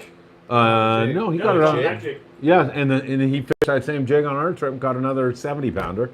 But he works hard at it, man. I Yeah. watched that, I'm videotaping. I'm watching that and I'm like, this really is a lot of friggin' work, man. I'm going to bed. It is, whining. What size jig was he using? It was a 400 or yeah. 500. 400 gram Nomad on the skinny one. Long skinny. Stinker. Okay. Yeah, Big- striped look just like yours, striped red and Yeah. Big Duke X says canned cat food has the same effect on mahi. Oh, I'm sure. Probably. Yeah. Biting good. Sure. Yeah. Arnie Man, his message was retracted. Arnie Man is a pongero out of Ensenada, Baja California Norte. Hey, ¿cuándo vamos a hacer nuestro show en español? Cuando quieras. Okay, I'm ready. Him and I are going to do a show in Spanish one of these days. That would be killer. Yeah, I'm ready to do it again. Anthony Amalfitano, the question was kind of for Brian, but I came in late. I've been fishing from Pedro to the 150 to the slide to the Avalon Bank, and there's absolutely nothing. It's a frigging desert out there. A little more west. Yeah, right. No comment. I have nothing to say about that. I told him Get some binoculars. I told him to take me with him. There you go. It's a secret. Anthony's a good fisherman. I don't know what he's doing, but yeah, I told him to go down east there, off the east end, 209, 277. You can't go wrong down there. 181 and 182, that ridge is loaded with flatheads right now. It's just got to get, if you find yourself in water temp that's wrong or it's off color, then you don't want to be there. But if you find warm, clean water with bait in it, you're more than likely going to find a flathead now. You just got to look around a little bit in that zone, and you're going to find a patty. And when you find the patty and there's bait around in the current break, or just hot water at this point, you're probably going to find fish. Absolutely. Big Duke X, Big Duke 10 says the guys down in the Keys actually use oatmeal. To attract the bait? I guess. Or Dorado? Yeah, maybe, right? I don't know. I never heard of that, but I use a spray Why not? nose. Oh, there you go. Over the side, I put it in the gunnel. Kai Fish Killer, do you know the BPS in Rancho, Bass Pro Shops in Rancho, is one of the few places where trout spawn inside in captivity? Did you know that? did not know. I did not know that either. That's a very Aside interesting from fact. like the guys that are, well, I guess the farms that are raising these fish still have to transfer the eggs. So maybe, yeah, that's interesting. I've Yeah, never that's really interesting. We'll have to bring that up this Saturday gonna while be we're there. out there. Yeah. Arnie Man, he's down there in Ensenada. Looks like it's going to rain a lot this Saturday. Sargassum full of dodos. That means the kelps are going to be full of Dorado. They're having some great fishing down there. Arnie Man on Facebook. If you want to fish with somebody in Ensenada, he's a great guy. Also, another good friend of mine, Diego Nuno. You're a good friend too. Born at Cedros Island. Deckhand on the Royal Star. He's got an 18-foot Parker out of Ensenada. Obviously, he's on the Royal Star, but he's got a guy running that. And you can find him at Costa Baja on Facebook. A couple of really good guys down there in that neck of the woods. All right. Let's see. Where are we? Category 1 will hit Cedros Thursday thoughts and prayers. Yeah. Is the water that warm down there? I was The water supposed- can't be that warm where that's really? I mean, it's, this is all projections, but Yeah. I was supposed to be flying out today. I know. Trip got canceled, and as we're looking at the projections, it's going to be pretty nasty on Thursday, Friday. Yeah, I know. I thoughts and prayers with Yeah. everybody there, right? Yeah. I mean, it's supposed to be Category 1. It got upgraded from a tropical storm to a Category 1. That same system is going to be around Cedros. I don't know if it's still going to be a Category 1 when it gets that far north, but it's going to be pretty nasty. Well- It normally goes over the peninsula a bit and dies out a little bit, but it's going right up the coast Right and up. staying on water. Yeah. Which As is long as the it has problem. warm water. Yeah. Warm water. Yeah. If it's 70-degree water, that's not warm enough to. That'll keep it at a tropical storm, Yeah. but not a But hurricane. it's going to be, it's going to be rough. It's going to be bad. And you were the one who came up with the idea of possibly taking all the clothing and everything January 6th to Cedros. This might be a great year to do that yeah, next they might year. need it before. Yeah, we might have to Yeah. start moving that stuff down there. Figure something out, yeah. Get some funds and everything Well, else. so what are you doing for that? What is the So we've got warehoused thousands of items of clothing. Sam just brought 4 more bags. There's 12 bags out there. Hey, Tom. Tom Durr, you want to come in and say something? No. All right. Captain Tom Durr, who's a dear friend of mine. He was over visiting Eddie Leland with me the other day. But where was I? Oh, so we've got thousands of items. Just like, for example, recently, a family in Mexicali, a freaking lightning bolt hit a transformer, burned their trailer down. Kids had third-degree burns. Father walked each person out. They barely got out with their lives. So they had some relatives up here who reached out. So we sent down a ton of clothing and some funds to get them medical stuff, got them taken care of. And so I was going to tell you about Tony and Janelle out front. Today, their relatives show up where I live with a tray of the best freaking homemade chili rellenos I have ever had in my life. And rice and beans. And so those two out front there, they're so good about accepting all these donations when I'm not here. It's a big pain in great. the neck for them. They also stay late for us every single night. So I brought them a big dinner tonight. So it was So great. you can drop off donations at 22nd Street? Yeah, actually you can. Okay. What we're going to do, though, you definitely can. We're going to have a day at La Mirada where our warehouse is so that we don't have to go from here to there, where everybody can come, maybe a couple days. Jason's going to be barbecuing out there. Oh, killer. We're going to have a big fun thing, and it's over in La Mirada at Gallagher Staging. Okay. And Joe warehouses all this stuff for us. That's so awesome. Sam came up with the idea, which I like. It's, why not take it to a place in Mexico where we have fished for many years as a way of saying thank you for allowing us to fish your waters. Absolutely. So Cedros, you can't, what's a better place than that, right? Yeah. Oh no. Yeah. There's, and I've fished there quite a bit, and for a place in Mexico, it's a really beautiful place, but you have to kind of think about what it'd be like to live there every day. Oh, right. Live on an island. Especially if you're not in the fishing business. There's no Walmart. Yeah, right. There's no Target. There's no McDonald's. And it's hard to make a living if you're not in the fishing business, Well, right? and even those families there might not, might have families outside of Cedros too. Mhm. So they're, definitely going to be people you can help out. So I mean, really the focus was to try to, if we're going to put our efforts into something and providing some help for people that need help, why not try to help people who have given us so much Right. over the last 100 years of sport fishing. Absolutely. And Cedros was just an easy one, but there's other ones too. True. Brian Hanel says their service, is he talking about you? Is You outstanding. got a question Oh. above that. Oh. About with Kevin. Oh. He's planning on doing trips to Cedros guided. Where is it? I don't see it. Right above it. Izzy. Right there, Kevin. Do you still plan on guiding trips at Cedros? So Oh, are you doing that? I I missed you that. you and I have basically started to understand each other a bit more. Really did. You and I basically met 3 weeks ago. when Yeah, we were right, inside Sam's Island, place. Yeah. and really kind of came up with some ways to work with each other. And my background extends from guiding at kayak fishing in La Jolla. Yeah. I met a couple of people along the way. One of them was a person that actually managed and owned a lodge on Cedros. Oh, and I nice. fished with him for many years. Since then, the operation has not gone forward. It's done. But I was going to be on that island for at least 20 weeks this year. Really? Yes. Wow. So that was the plan. Yeah. And then plans just fell through. So Stuff happens. Stuff happens. But I fished that place in some of the, if not right now, it's probably still the peak of the fishing. But the fishing there is, Crazy. Off the hook. it outclasses everything around here. Yeah. By a large margin. Yeah, oh maybe yeah. not the tuna fishing. And maybe not even the Dorado fishing. But the This yellowtail year. fishing? This year. This year. Consistently, though. But the yellowtail fishing is, and calico fishing is second to none. No one can top it. No one can top Cedros in probably anywhere in the world. And yellowtail fishing. Sam? Cedros is the kind of place that like someone would go to, I don't know, Panama to go fish roosters or sailfish, or something. I don't know, other stuff like that. Cedros is like that for yellowtail. Yeah, We've- absolutely. we've talked. I mean, every single time you've had an episode or a thing here, at some point 5 or 6 or more questions is about surface iron and what's the best surface iron rod and the jig and what reel do you use and all that kind of stuff. And as taco people, we have our favorites or we have suggestions based on people's needs. But if you wanted to go somewhere where it almost doesn't matter, I mean, it almost doesn't matter.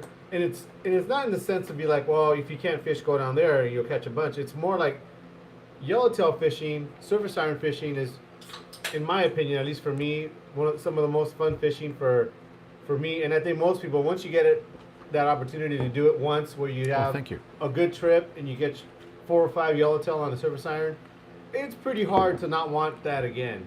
You go to Cedros, man, it's on fire down there. And your learning curve drastically Yeah. reduces. Oh, yeah. You will learn so much in one day versus 100 days here. Yep. It is lights out. Yeah. So Lake Barrett at all? Yeah. So Lake Barrett is like the bass fishing of the sea. That's in Sinaloa, right? No, Lake Barrett is Oh. down in Diego. Hamul. Oh, okay. In Right. California. What am I? In I'm San thinking Diego. about that. Yeah. So It's the other lake then. you catch honestly, like, not this year, but years prior, 100, 200 fish in a day. I'm not exaggerating. If you want to learn a technique, you go there because it teaches you how to fish the technique better. If you're trying to learn a technique around here, local inshore, whether it's calico bass or, anything. Calico, sheephead, yellowtail for sure, even crazy stuff like box sea bass and grouper. If you want to learn halibut, if you want to learn how to fish these things, you go there, you spend your money, you find out how to fish it really well, and you come back and you take all that knowledge you got there, take it and apply it here, and it's the same thing. Yeah. Just not nearly as good fishing. I need to brush up on my blue You want to learn perch. how to catch them on stick baits? You go there, you'll figure it out. Yeah. You want to learn how to catch them on Slow Because you have pitch. swim baits? Yep. Slow pitch stuff. However you wanted to do it. you have so much opportunity. Yeah, you'll have the chance to hook them and even fight a fish, all that stuff. There's just nothing else like it. Yeah. Brian Hennell, their service is outstanding. I had TDZs and have never seen a better bait caster since, and I love their hex shafts on the crank handles, so you could back reel when Team drop Daiwa? shotting. Team Daiwa? Yeah, Team maybe. Daiwa's- Yeah, there you go. Absolutely all in good fun. David Rosenthal talking about the corpse. I don't see that. Oh, there he is. He's there. He was using a 300 gram. David Rosenthal, I got mine on a 600 gram. That big old one. Yeah, over that there. you showed, right? Yeah. And what is that brand name? Submission Fishing Company. Okay, very. Yeah, and they're an island fishing tackle. Have you started rigging them up big with the big ones? All Yeah, we right. actually started to sell them pretty good here. That's Yeah, good. So we probably need to put another order, but All right. especially that one right there. That's been a hot one. The rainbow roll. Yeah. That color is just something that people are drawn to, and Yeah. I know it's trusted because people catch them. I've seen so much stuff happen this year. It's like, what's really the juice? I think the juice is getting down the fish first. That's been my pick. You My agree with pony. that? for sure. Yeah. My pony out of the race is whoever is going to be there first is going to get bit. Yeah, That's makes just my- sense. I hear other guys say the lighter jig you can fish in the wind and current is the best. So that kind of goes against that, right? Or not? Probably when the fish aren't biting so good. Yeah. Uh-huh.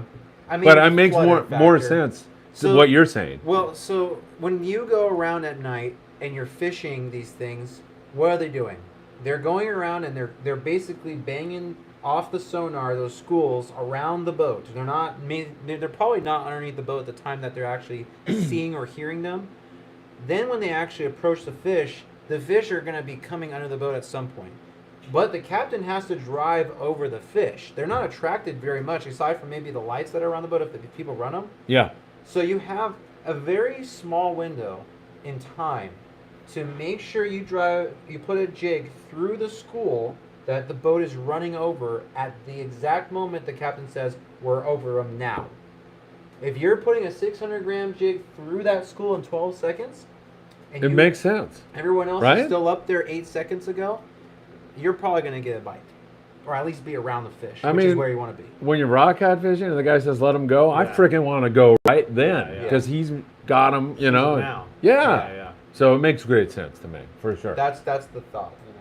All right, Brandon, you yelled at Brandon for being too loud? Always. Brandon, I like the loudness and the enthusiasm. It makes for a better video, so don't let Chef Jason deter you from doing that. Lipper the Fisherman, thanks, you made my night. Steve Bermudez, so why aren't they not installing swivels on these hooks so that the fish doesn't get leverage? Fair Steve question. Bermudez is an old fisherman. Really freaking old, let me tell you. Are we talking, what kind of jig? The surface line or this? What are you talking about, Steve? Hurry up. I Give mean, it- we can go over why this one doesn't. Yeah, it doesn't need it. A rope, it doesn't allow you to have leverage. Oh, there you go. It's Yeah. bending. It's doing more than a swivel would. I mean, a swivel's still going to have a pinch point, but this thing has 0. It's going to rotate every Maybe if which you had way. like a solid hook, maybe. Yeah. Like a big Jobu. J hook or Jobu. I could see that, but I don't know. Pretty much everybody here thinks that's a silly question, Steve. I'm sorry. No, I know. I've known Steve a long time. Really dumb question, Steve. Just kidding. Hey, Sam, I'm going to be the first one with a big eye this year. All right. Oh, that's Brandon had a call. pretty big eye. Yeah, Actually, I yeah. saw him. Yeah, How right. does someone target big eye around here, Sam? Oh, no. When's the last time you had someone Yeah, come and that I ask don't you? know. Honestly, I think the people are already doing it. You're trolling spreader bars, Yeah, which is yeah. pretty killer out Yeah, there. right. I mean, if you're going to be out there targeting bluefin or big eye, and you're already targeting bluefin with the spreader bar, I think you're kind of doing it. But they're probably not in this. Well, maybe they'll be in the area soon. The water's getting warm enough. That's a pretty big call. Who was that? That's Brandon again, the corpse. All right. Yeah. You better I not be could see sleeping. maybe trolling like I'm gonna be the one reeling it in. trolling some of those mid-sized like marlin jigs, maybe Oh, okay. something like that. Maybe might add to your spread. Maybe I don't know, but those spreader bars are probably as big eye as you're gonna get. I would agree. Yeah. Does someone put a long, like tailing lure on that? You could. Yeah. I don't see Daisy why not. chain off it. Yeah. Maybe. Maybe. Huh. AKA the Sag. Good evening, gentlemen. Just finished cleaning my gear and processing my fish. Sick. He was on the Voyager. Good job. Brandon's back again. Yeah, I enjoyed my sleep. What the hell what kind of a show is That's why he's that? the corpse. I wake up in the morning and do my thing as usual, Phil. I guess, yeah, he caught a lot of fish. He showed you guys. You picked on him. That's because I And- tied his hooks. David Rosenthal, I never yell at anyone for yelling too loud when they get hooked up. This is getting like a little too inside baseball. All right. Richie Rich, I live 5 minutes from La Mirada. Phil, let me know when I can drop off bags of clothes. I have about 8 bags. Richie Rich, you're number one. And you're out there in that 18-footer. He's the guy that we love so much for going out there. Thank you. Yeah, we're going to come up with some dates for you here really, really soon. Arnie, Brandon says, stay safe, Arnie, down there.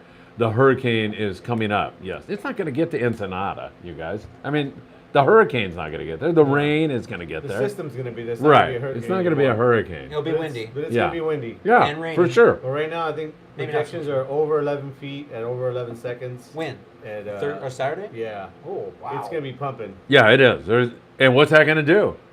It's going to pump fish up here, right? It's gonna be pumping. I mean, it's gonna be pretty crazy on the swell. So. Big Duke 10. The Florida half-day boats will drive out and anchor over a reef. They don't use or have live bait like we do here. So they've learned that oatmeal gets the job done. Oh, okay. Blew me away to see this work. All right, I'm taking home the next trip. I'm taking oatmeal, man. I can't eat it because it's a carb, right? Is yeah, it? you can't. Yeah, you can't have that on the Eat it keto every day. diet.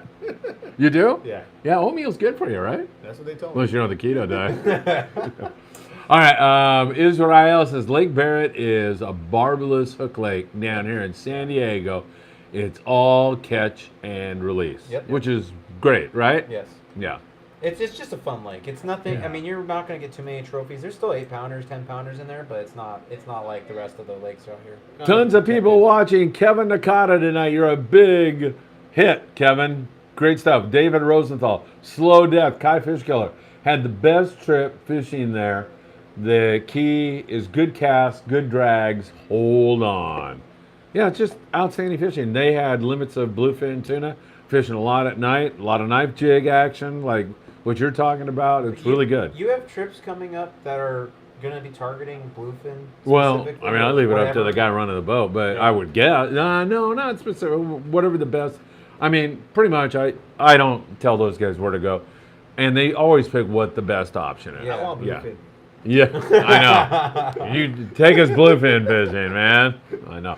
On this It's last hard. trip, I mean, we had all the best. I mean, we fished that Dorado, killed them. Then we fished nighttime bluefin, and then we were on Tannerbank the next morning. I mean, they pulled all the strings out on that Amigo trip. When you think about the access that these boats have and like how close in proximity all this fishing is, Yeah, there's no reason. I mean, there's fuel. I get it. The fuel price is expense, but there really isn't a reason not to go try. Yeah, you up to know, now is either like you go south 100 or miles. you go Yeah. bluefin fishing. yeah, right. And it's like, It's Yeah. actually like yeah. right there. You're gonna go down and be perfectly positioned to go right through the And islands. after this hurricane, it's gonna be everywhere. Well, actually, you know, like now, It's gonna be crazy. this guy that's on here talking, that caught those nighttime bluefin, he was fishing southwest of Coronado Islands. Yeah. So it's like, It's, you know, gonna, there's it's fish. gonna blow so much kelp off every island. Oh, That's well, so that's true. There's gonna I be forgot so much about kelp that. everywhere. I forgot about that. You're absolutely 100% Yeah. right. 11-foot swell will definitely pull some kelp away. Yeah.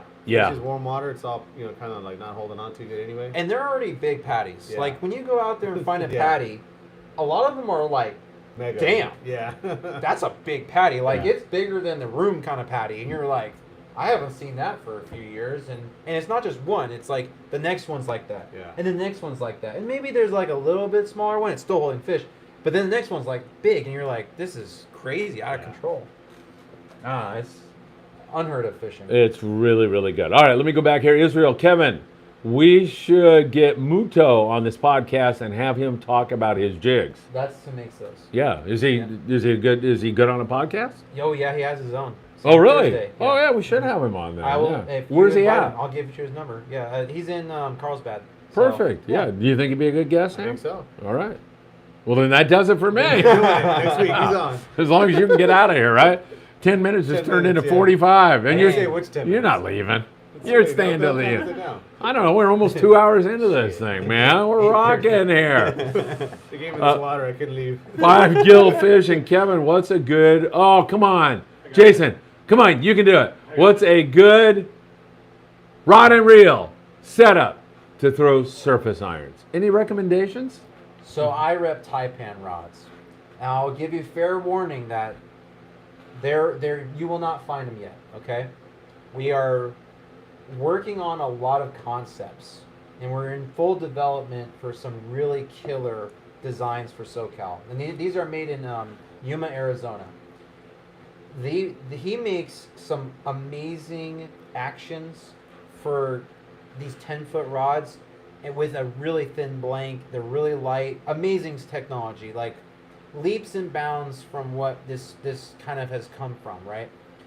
And we'll have them at the shows next year. So come and be ready to really check out the Taipan booth. I will be there. And really come with an open mind Oh, about I thought you meant an open wallet. and an open wallet. Yeah. Definitely bring some money, because they're going to be very different than what a lot of people have seen around here. Have you had a prototype? I Like, has have. Sam seen one? Or? I've brought them into the store. yeah. So What'd you think? I'm gonna tell you right now. I kind of poked and prodded trying to get it out of him. Out of him? Yeah. But, Yeah. Yeah. Him. and the owner Simon was also there. And yeah, so. Simon too. Talking about the new stuff they got going on, and I'm telling you, Simon's he's a guy who's been around. We probably haven't heard of him. Guys haven't heard of him as far as in the rod building, Southern California industry. But he knows his stuff. We talked a little bit, and not that I know anything, but I will say at least I felt comfortable talking to him that he knew what he was talking about. Okay, well, that's a step in the right direction. Yeah, and I'm telling you right now, with these two guys, I mean, Kevin's been around the industry long enough too, and I met him down when I was working for Seeker, so he's been around long enough. So when he says there's got something coming up, it's not just something that it's a new color of rod or nothing like that. So I'm pretty excited. I've tried to get it out of him a few times. He's not letting it up quite yet. No. But I will say I'm really, really anxious to see what we got going on. Do you think if Jason and Sam hold you down and I tickle your feet, you might I'm actually not ticklish, so go ahead. Not ticklish. We gotta What do else? something else. Set him on fire, That's what maybe. ticklish- Hold the water until Doesn't he. that happen off air? Right? Yeah. Before you. Yeah, all the time, man. You walk the plank. Jeff Yeomans, as far as nighttime fishing for tuna, the most success I've had with the jig with falling leaf action. Okay. Yeah. Well, that's the shape of the jig, right? Yeah. So that's like the flat fall style, or the what's the other tatty one? What's Yeah, or it's that like the SK one too? Yeah. That's not the so- one that gets down fastest. It's a fluttering jig. Yeah. It's a very different style of fishing. It's Shorter, fatter. Yeah. It's meant to take a while to get through the strike zone, but Yeah. it doesn't get down there very quick. Right. It's going to take a while. Yeah. So my argument is to get down there now. Some of the people like to get down there and be there later, but attract more fish. So there's two different ways to go about it, and there's not one wrong way, and they both have their place. You is know, what I'll say. in this divided world we live in, with the political situation where nobody can get along, it's a beautiful thing that Kevin can advocate for the knife jig and Jeff Yeomans can flutter his leaf jig down there, right? He's a fluttering. Fisherman, yeah, really. All right, I like it. Let's see. Oh, yeah, give us some more likes. What do we have for likes? 37, come With on. 82 people watching, there should be 100 people that have come Absolutely. to like that. Likes, please, you guys. It really helps Just us out saying. a lot. So give us some likes. Give Sam a like. Give Kevin a like. Give Jason a like. Give Phil a Me, like. you know, whatever. Ruben Lopez says, do I smell wahoo coming? All right. What is the over and under on the date that we will catch a wahoo in U.S. waters? Can you start a fan duel Monday. on that? Yeah, we can. Monday. Anybody Monday? want to do that? I Oh, it's a day, but October 1. next week. Next week? Next week. Oh, I okay. think by Friday. Yep. Yeah, next week. I'm going Thi- October this, 1st. This week Friday. I Okay. think this Could week be. Friday. Could be. Ooh. Yeah. This is exciting now. Yeah, I would say within, but yeah, by the end Next of next week, Friday, week, by for the end of sure. next week, somebody was gonna. Is it illegal to put his phone number out and take bets on this? It's not. No, it's Well, not. we're gonna vote on it in Service? November too, so you'll know. You know. Yeah, so- right. Right. Ruben Lopez, we need more likes. Yeah. Kai Fishkill, I was referring to Cedros. It's been so long since, I don't even know, I'm lost on that He one. was talking about had the good service and everything. Oh, okay. Yeah. Oh, Thank yeah. you, Kai. Give us some more likes. Yeah. Jerome, is anyone expecting to see the cow yellowfin like the blues we've been seeing come into our waters? Do you remember Is that possible? 2015 when the guy caught that fish yeah, off yeah. of Carlsbad? Yeah. 267. Yeah, right. Same thing happened. Same sort of water. Not the crazy Dorado, but same thing's kind of happening. So around here. make a prediction. I mean, cow that's a tall order for yellowfin around here. Yeah. I would say you're gonna see maybe you might see 100-pounders. Maybe that Yeah, that might be, Guadalupe fish might come up. It with might. this warm water. Yeah. Why not, right? that would be a stretch Some though. with long Yeah. pectoral fins. Yeah, man, that would be so cool to see a sickle around here. We get Sickle that fish. stuff, that 50, 60 pound stuff, which is, I mean, way impressive. I think if we get into a bite like that, that's going to be something. That is going to Yeah. be incredible, And man. I mean, That's- we're already that's a more seeing possibility. 30s. We're Yeah, seeing yeah. 30s and some 40s in there. Yeah, I'd I see mean, that be a possibility for sure. Yeah, you know, when I was in San Diego on the boats decking down there, Uh-huh. they used to, some of the guys used to go like, man, you know what? I can't see a striated liver. I don't know whether it's a big eye or Yeah, not. yeah. They get over 60, call them big Oh, eyes big eyes. because it's a change in what we're doing, and Yeah, people yeah. are like, oh, the big eye. It was like a yellowfin or Oh, what. really? Yeah, they used to like, because, you know, people do get bored with species, although the bluefin certainly hasn't led to any boredom. they're a lot bigger, It's a too. lot different. Yeah, Yeah. just because of the sheer size of the things. It's just so impressive. I don't think you'll get bored of bluefin. I don't either. How can you get bored with bluefin? I don't know. If they don't bite. I do hear this Yeah. thing. I hear this thing going on now about, oh, I don't like eating bluefin. I think they suck. They're great. They don't suck. You're just tired of it. I guess. I think they're, you know. I get bored of eating it, but I have to remember that I have it way too much more than other people in the world. So respectfully, I do like to have Dorado in between my bluefin. Big Duke X, we used to target Big Eye with a very large green and yellow zucchini, very productive jig back in the day. And if you didn't have a big one, you just slide like 3 albacore feathers on the, right? Remember? Really? Yeah. Yeah, you just slide them one on top of the other, then you got a big old clown looking thing and catch a marlin or, you know, a Big Eye. Yeah. I've seen some, I hooked a Big Eye on the bow of the Prowler. I just knew I was screwed when I got bit. Buzz was standing right next to me. This 200-pounder ate me on 25 pound. And I just saw it. Yeah, we saw it, man. It was huge, the boil. Buzz was like, man, these are big fish, and like an idiot. I just came back with a hook that was like that, straight. It was just, I had no chance. Justin Carnish, this guy rules. Oh, Who's this guy? He must be talking about me. Nah, No, he's he's talking about you. Talking about me. And Sam.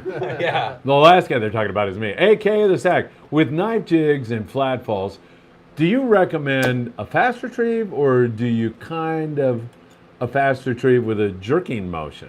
Hey, this is a family show. There's a lot of different ways to fish a jig, but in slow pitch language, there's fast pitch and slow pitch, and they're fished a similar way, but they're just it's what it sounds like. One is slow, where you're trying to creep the jig and create the motion to be erratic and stay in a position long enough to grab the attention of something right in that strike zone. Yeah. And then there's fast pitch, where you're trying to cover a lot of water, but you're still trying to grab a lot of attention. Now, it's not speed jigging. Speed jigging is totally different. Or vertical jigging, yeah. Vertical jigging, where you're just like this, you know. But the fast pitch is more like this, where you're trying to still create enough action, but movement through the column at the same time. So Joe Martinez, I watched him long enough. He was speed jigging, right? Yep. Were you watching him? You were out there, weren't you? I was out there until At 2. night? Yeah. These guys were out till Did 2 in you the take morning. speed I went jig? to You bed. went? No, hell no. with you, man? I gotta be up What if videotape. they hook something? I got up. I heard him yell, and I was You'd out be there. late. I You'd be got late. it. You'd be late. I got late on the first David's fish Yeah, you because did. he caught the freaking thing in 5 minutes. Phil, I hate to throw you in the bus, dude, but it's the second time I've seen a photo of you sleeping on deck. Oh my God! Oh, yeah, I know. Yeah, who put that in there? Yeah, who put that? Sleep You know? during the day, I guess, you know? God darn it, Jason! You trying to embarrass I sneak him in me? there. I sneak him in there. Corpse number 2, Brandon. Don't feel bad. You got another corpse here. All right, valuable information, guys. Hit that like there's button, been a you lot. all, please. Let's get this to Sam. Cannot go home until we get 100 likes. I'm leaving That's anyway. it. No. Are your kids watching? Maybe. We should say hi. Hi, Diego. Hi, Luna. You guys do Diego, your homework Luna. Are they in school now? yet? Yeah. Oh, They in better be doing their now? homework. Oh, okay. very important, I'm in right? school now. Yeah, I was like, Yeah. wow. Yeah, really. What kind of school you got these poor kids in? It sounds like China all over again. Man, all right. October 10th. I think that's his over and under. Yozuri Bonita or Marauder for trolling the tuna. Whichever you recommend, I'm picking up tomorrow at Sam's. That's Nate. Sam, what are you trying to sell? Or what? I'm sorry. What's the most I have effective? one of those. Pretty Yeah. What do you recommend, Sam?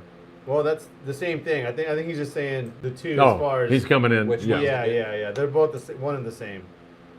So, which I'd probably just say pick up one larger one smaller one darker one lighter one. So, 'cause some guy was asking me the other day on the Mad Max, is it the large or the small, or what works best? What? It seems is there an like answer the to that? 200 size is what most people seem to be having the most success with, which is like that one right there. Oh my God! that one, yeah. Defamed my sign Oh here. my God. That's all That right. thing- Yeah, The 240. go ahead, So Sam. the next one up is like that one there. That's the 240 size.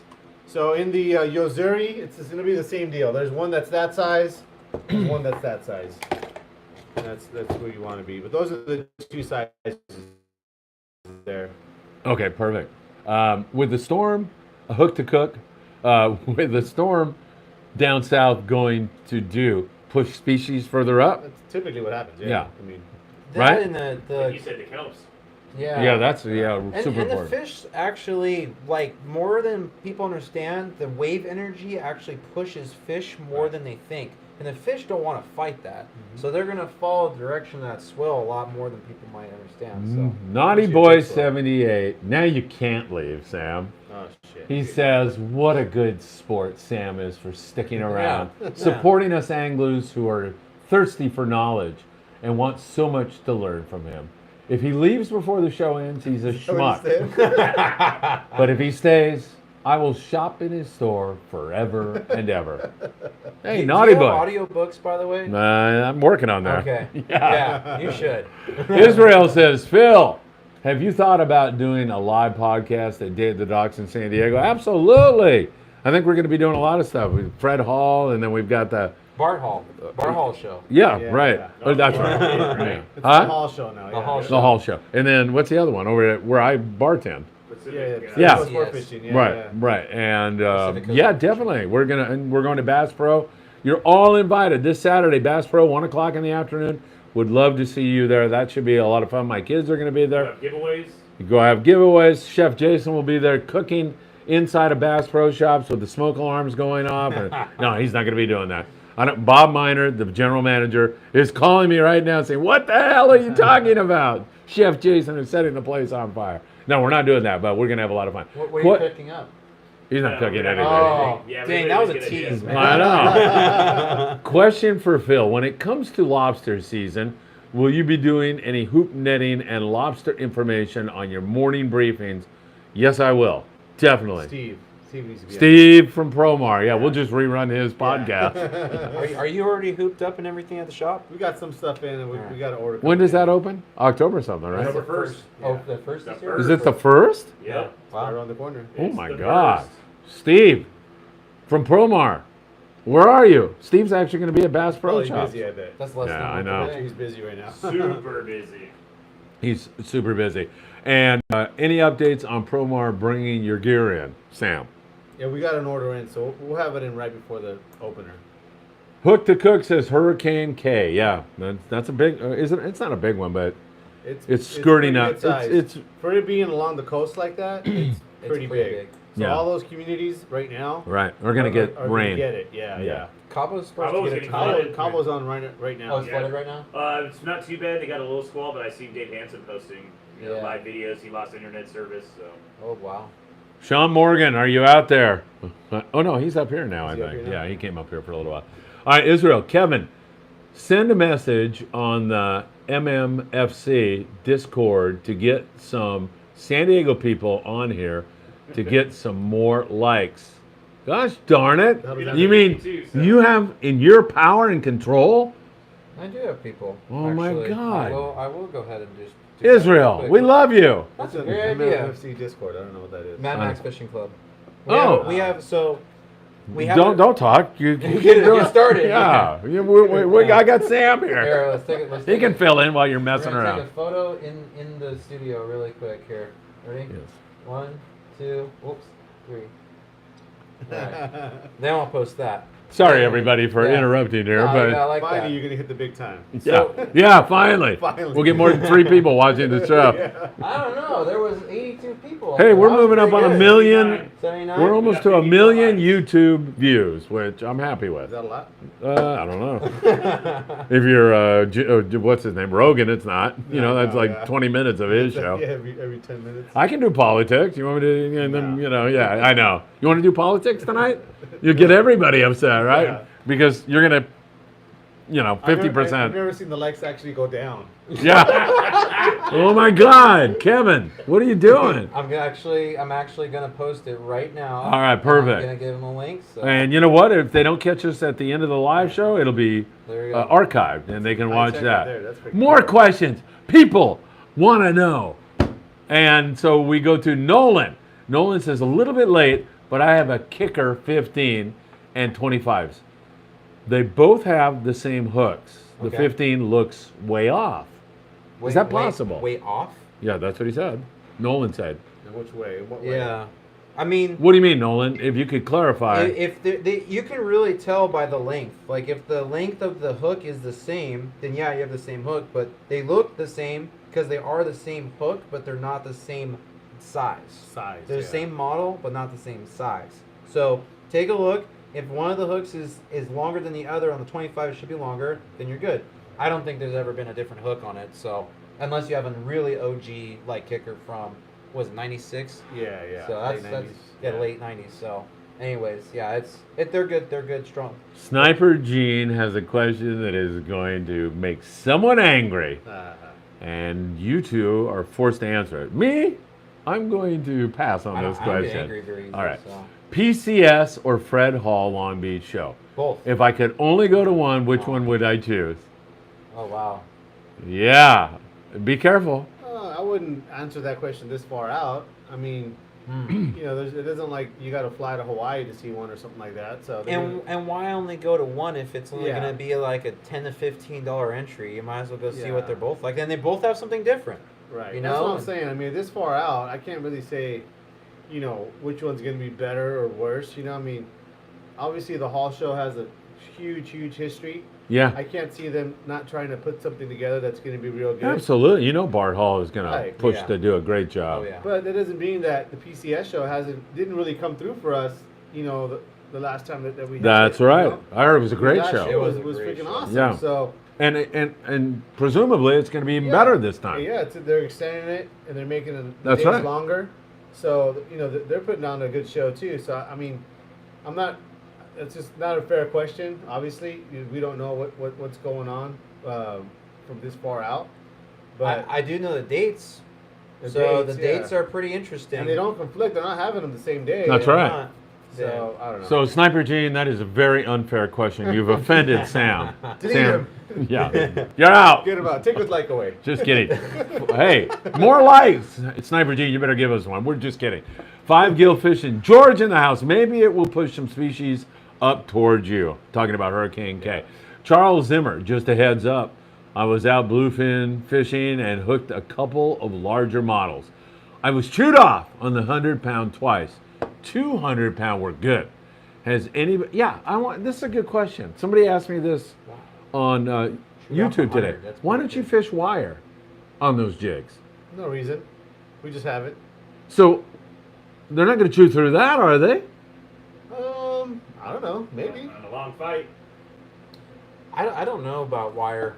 Well, jigs normally swim better. I mean, or a lot of guys say they One of the swim better things with about wire. It's I a would good, say- great question. One of the things about wire, I would say, possibly. This is, no reason not to, I guess. But I bet you if you get a 40 or 50 pound fish with wire, that wire is going to be so kinked up, you're going to have to redo that. I was jig for wondering sure. about Unless that. you're using braided wire. It's still Or doesn't. titanium. It might get a kink. I mean, I don't Yeah, know. that's true. It would still probably get a kink in it.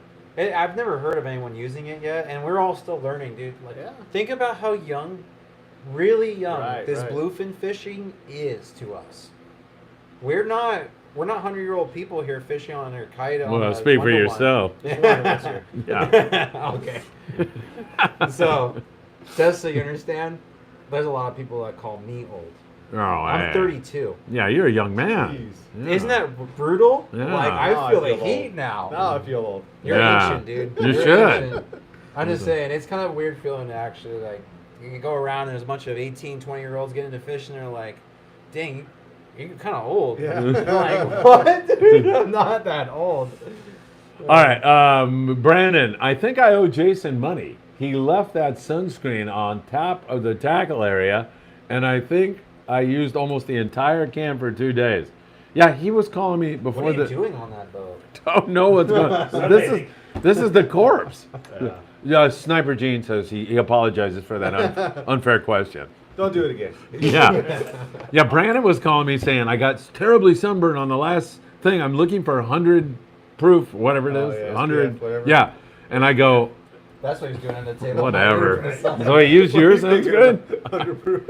100 proof. I'm going back. Well, I actually. That one, yeah. Yeah, what is this? Does this have something in it? You better. No. Thank God. All right, Now yeah. it started, yeah. Crazy stuff. Hey, you mentioned slow pitch jigging. Is that a thing? Do you It like is. that? I do like it. Yeah? I don't do it enough on tuna that I actually could say that I like it for tuna, but I really like it on rockfish. Yeah, it's I fun. really Yeah. like to do it on How about rockfish. sea bass fishing? White sea bass. Does it So work? I have. This is like the first year I've done it. Yeah. Me Right. too. Done it right. You know, there's times I've grabbed a jig, but I didn't know what to do. Like what I've seen now on YouTube, and you know, it's been done for decades in Japan. Now I'm doing it. I have more time, more skin in the game. I would say that this is going to catch a sea bass when they're deep. For sure. When they're deep, that is going to be a game. That is they're gonna do it. So, I've caught them on yo-yo jigs, many times. Bear jigs. Yeah. You know, fishing them like a yo-yo. On Yeah. the fall, you get bit. I wouldn't see any reason why a 130 gram really flat jig that's meant to flutter crazy long time in the strike zone won't get smashed. And I'm looking forward to that because that's going to Especially come. in the squid bed. Yeah. You're just in the squid bed the whole time. Yeah, exactly. On a Whenever, squid bed. not necessarily the bottom, halfway up or whatever, and you're just working that column over and over and over again. When that stuff comes through next year, I'm going to spend a bit more time trying that because I think there is merit to what you're saying. So, but on rockfish, wow. So- Yeah, that's so much So- fun. And the bigger ones eat too.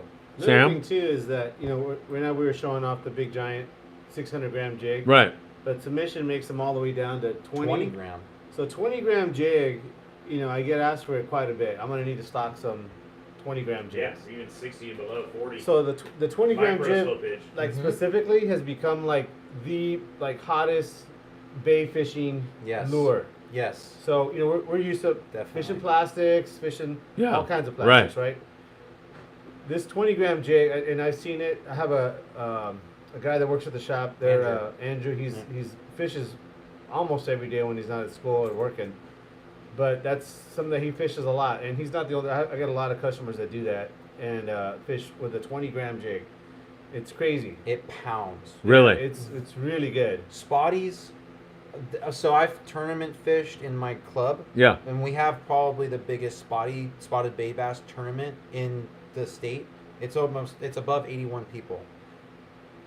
Majority of the people that were in it, if they weren't slow pitching at some point in the tournament series, they weren't in the top 10. Oh, They really? weren't even in the top. Yeah. No, they Really? weren't there. This stuff fires off on big ones. It's crazy. It is Like, crazy. Yeah. They smoke them, and it's really young still. Like it's probably been picked Right. up in the last year. Muto, the guy that makes these jigs, has really popularized it because he does a lot of YouTube, Yeah. similar to you, but not as many videos. You got a lot of videos, Mm-hmm. but it's crazy how well it works, and Yeah. it's fast. Yeah. It's not like you will not have a learning curve. You drop it down there on slack line, and if you're not bit, there wasn't a fish there. Wow. It's almost They like just- it's almost like the hookup bait in the sense of, like, once now it's like everyone knows they're everywhere, right? But before they were everywhere, it was almost like I don't know, that doesn't look like it would work. Yeah. And then guys were catching fish, and you're like, well, I guess it works. And now like, man, that thing works really good. That's how this is. It's Where you like look at that. it, you wouldn't think, oh yeah, I'm gonna go fish inside the harbor for some bass. Like if you had one right now, you went in the harbor there and fish off one of the docks. We're gonna catch a bass. You're probably gonna catch a bass with one of those. And Really? You won't catch it with anything else. It's that good. At is that times, good. everything has its day. They But look at almost times, like a Castmaster anyways, you know? Almost. Like a flutter type Yeah, of They thing. pretty have much. different shapes too. yeah, Yep. So it's not about every that size. And honestly, honest to God, I only use Submission Fishing Company for that small size. Yeah. Obviously, because I rep it, but before I repped it, I only used that. He makes the best because he makes a shape that no one else has.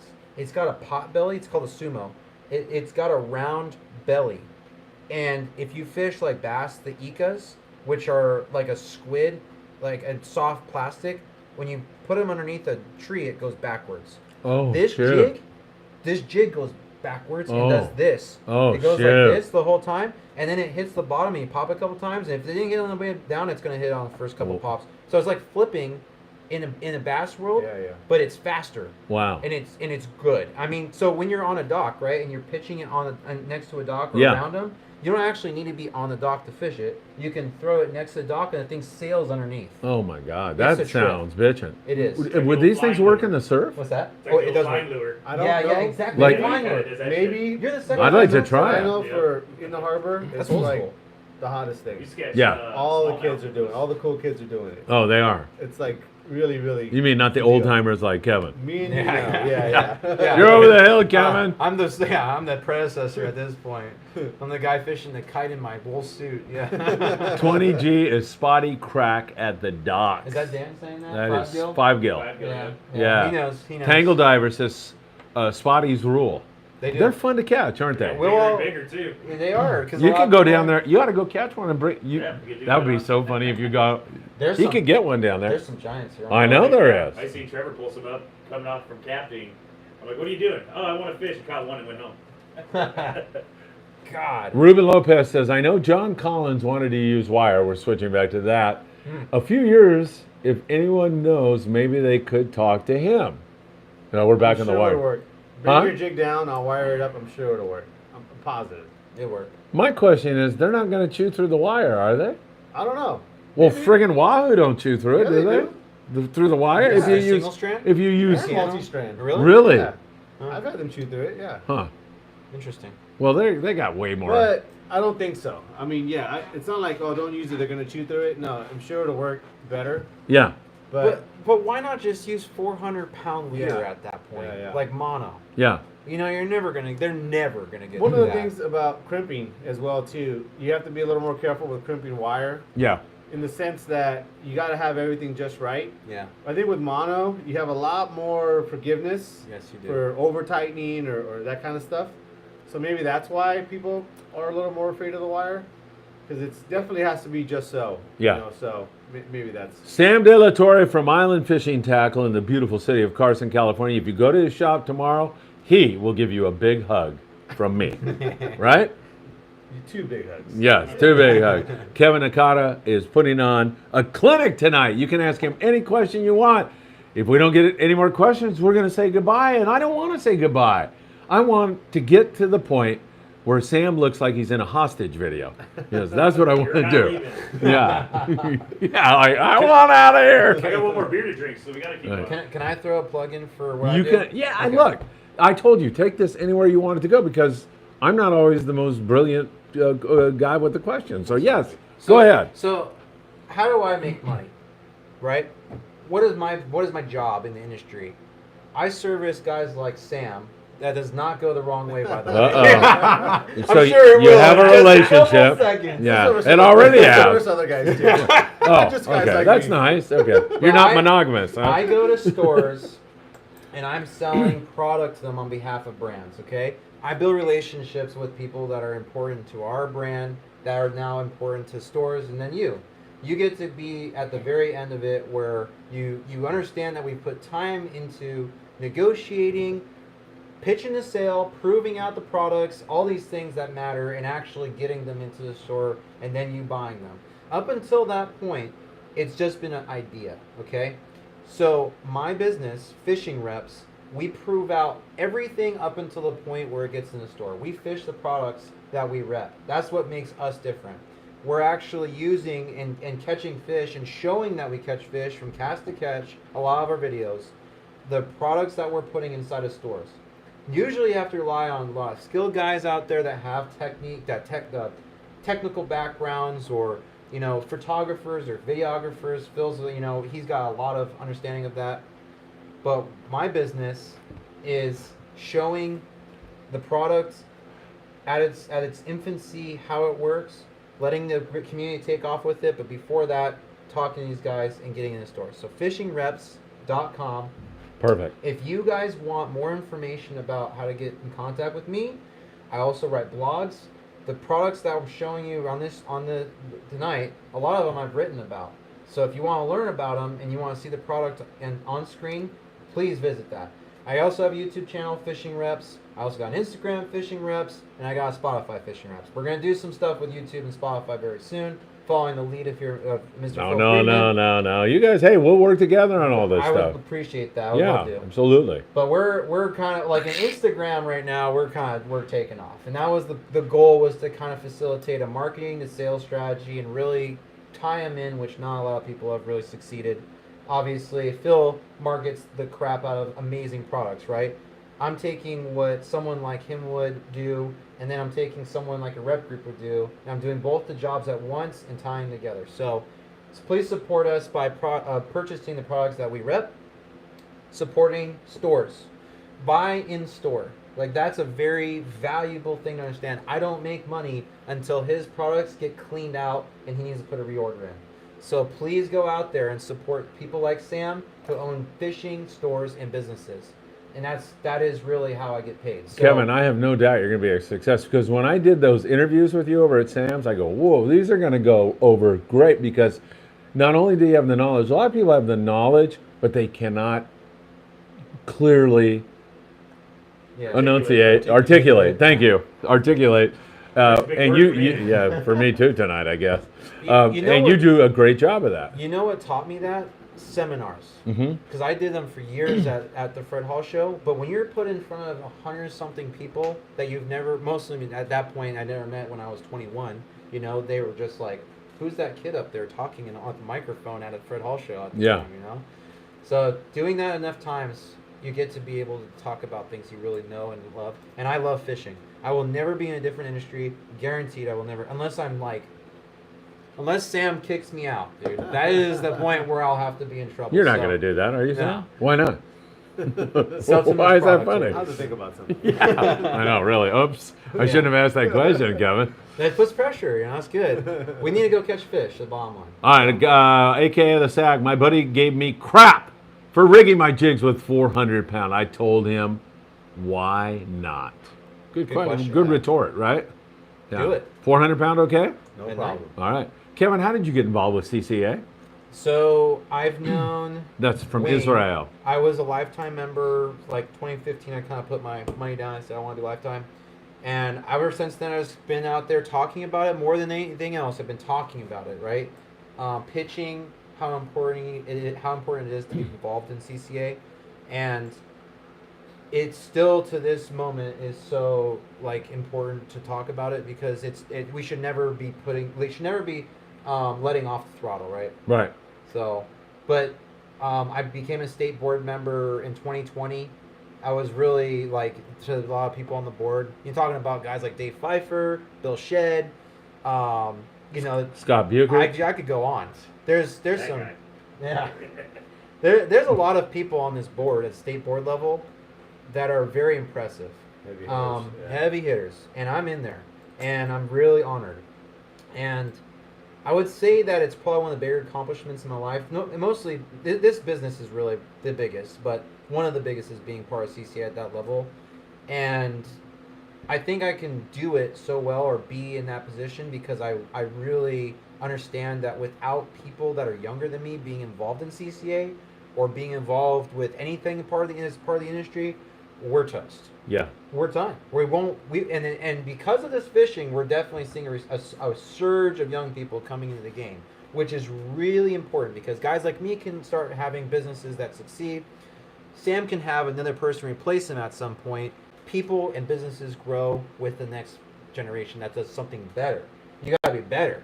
The next generation should always be better than the last. 100%. So- Are we taking questions from Sniper Gene anymore? Because he asked What's that he got? unfair What's he question. got? Well, I mean, just tell me. I'll read it. But are we Read taking it. questions? Yeah. Okay. All right, Sniper Gene, you're back in. What rod and reel do you guys like for slow pitch jigging? Who wants to take that first? Sam. He defers. Kevin defers to you. He's got the inventory, so That's Oh. what I let's- use.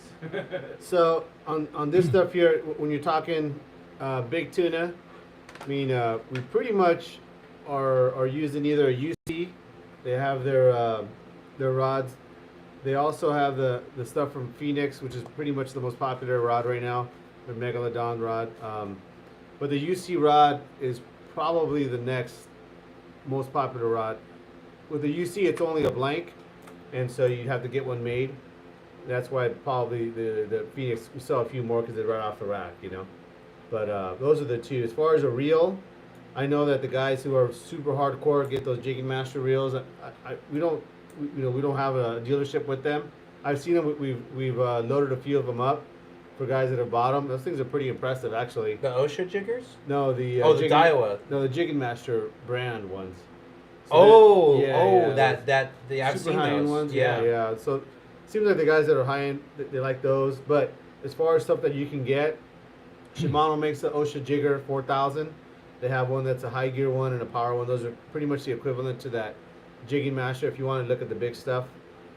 Also, guys are using that Saltiga 55. It's real popular, 2-speed. Also, Torque or Fathom 40 2-speed. Also another popular one. This is all for the big tuna stuff. Yeah. When we get into the small, like he was saying, the rockfish and that kind of thing, I like using even a bait caster, but they do make smaller slow pitch style reels. Shimano makes them, Daiwa makes them, and they're gonna be more of a small bait caster, like almost like a Trinidad 12 size, would be about the size. The thing I always see in the reel is the free spool has to be at the maximum potential. Yeah. Because you have to let that jig flutter with no resistance. So That makes sense. that's what I've seen over time again. And then the Star Drag slow pitch style reels also have an auto engage, like a bait caster does. So you turn the handle and it engages the reel. And the reason for that is that when you drop it and then you want to like wind, get it back in gear and start pumping it, you just wind and it starts winding. Also too, if you get bit on the drop, you just turn the handle. You already take a line. You retrieve a line and set the hook right away. So that would be on the reel side. On the rod side, so those are the two that we carry, and I think those are the two that are the most popular. The Zeus line from United Composites and the Megalodon line from Phoenix, as far as what it's available in Southern California. Wharf TV at Fishing Coach. Reps needs a hook sponsor. LOL. Yes. Any comment? Coach is one of the Mad Max, so the MMFC's coming. Yeah. Io Paris, what is the best Shout out, strategy for catching yellows at the moment? Patty hopping, cat, SCI. SCI. Where's the best place to catch yellows right now? Probably San Clemente, huh? SCI. You got to deal with the friggin' sea I lions, think huh? around here at CI. Probably. Yeah, definitely. Yeah, Coronado Islands are red hot. They're ripping pretty good. Red But hot. that SCI bite's been going since May, Yeah, a long time now. It's been the same zone, the south, and a little bit of north's coming, but that south bite's been really good. Tolo Santos is good right now. My guys in Ensenada tell me, yeah. Are they big? Yeah, like 20s? 12 to 20, Okay. like that. That's Great, some fish on the yo-yos. Some. Not that far away too. That's No, a really it's- quick trip. It's easy, man. Israel, cast to catch on a yellowtail on Facebook live was amazing. I did that for CCA. Oh, yeah? Yeah. So I did a CCA when they were doing in 2020 when everyone was watching, when you needed something to watch. Oh, right. I Everybody did- was locked up inside. Everyone was locked up Yeah. inside. Remember those days? Yeah. They had like this time where they would set up with guests and do a show. Well, anyways, everyone did a kind of boring show where it was like, I'm not saying like this is boring because we're out fishing now, so who cares? You talking about this show being Yeah, a boring? little bit. Yeah. Well, that's your fault. You too. No, but it wasn't like it was the same thing where everyone was talking and doing the Skype thing, right? Yeah. So I told Chris the Richard, I'm like, dude, we need to go. I need to go to fishing. Let's do a fishing one. So I did on my kayak. And I set up my phone and I did the whole thing. Did you right catch a there. yellowtail while you were? Yeah. Oh, I that's hooked- awesome. I hooked two. That's So, bitchin'. But I landed I on a stick bait. I was sight fishing and I saw a fish, like a nice pile of fish, like 200 fish come through. I threw it in front of them and it's still up there, by the way. So if anyone wants to watch it, it's on the CCA Facebook page. But I got bit. I pulled the hook on the first one. And then I threw behind me because I thought the school just might be around. And I threw and I made like 2 sweeps and I hooked up again and I landed that fish. That's great whenever you can see stuff Live. like that. Live. Hey, is the Pride still here or is he gone? They just left. Okay. Shoot, I wanted to talk to Sean, but he's gone. Anyway, I would have liked to hear what he said. Kevin and Lane will never lead anyone wrong. Good dudes that stand behind the products they rep. Just fishy dudes helping the rest of us. Hell That's yeah, beautiful, dude. man. I love that comment. Oh, man, that's... Oh, that's Swerve. yeah. Coach. Yeah, coach, right? He's a good guy. So Lane, he's 24, and he's This my is marketing Coach? guy. No, What? no, that's Oh. my guy. That's so Lane Killian on Facebook. Oh, okay, right. He's my dude. So we fish together a lot, and he fishes the product that we're repping, and he's my marketing guy. So he's killing it out there. He's having Excellent. a great time. Next Excellent. generation. By the way, I was in tears on Saturday, even though I was working. They got beat by Ohio State. They didn't show up in the second half. Actually played pretty good in the first half. All right. Enough of that. Hey, Coach. Well, who's Coach? Welcome to the podcast, Israel. Worf TV. Is he a coach? Well, we call him Coach because he gets us in the right direction with the fishing reports and the details. So we do like every Monday we do. he will do a report on the fishing, similar like your morning briefings. Yeah. But the cover is like the week coming up, so he'll let us know if it's going to bite or what he thinks his expectations are. So, on the Fishy Hour is the name of the channel, and we're there every Monday. So if you guys ever want more than what Phil does, Phil, you put out a lot, dude. I'm gonna say you put out, dude.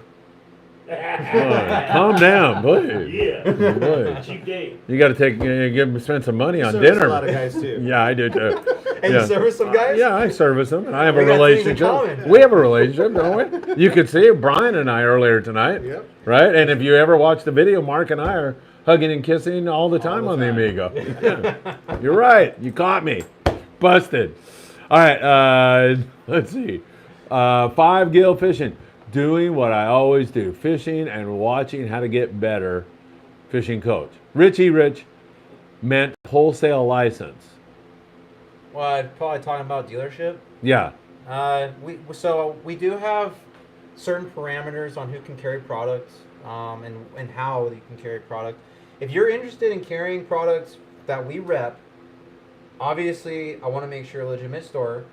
You can go ahead on our website, and there's an area for you to fill out to apply to become a new dealership. Now, I will warn you that the California guys were pretty settled. So we are looking for the other ones that have been established. But if you're a new store or someone coming into this, we need to make sure you're very legitimate. We're not going to do business that's not going to provide the industry and the community more value. So it's very clear.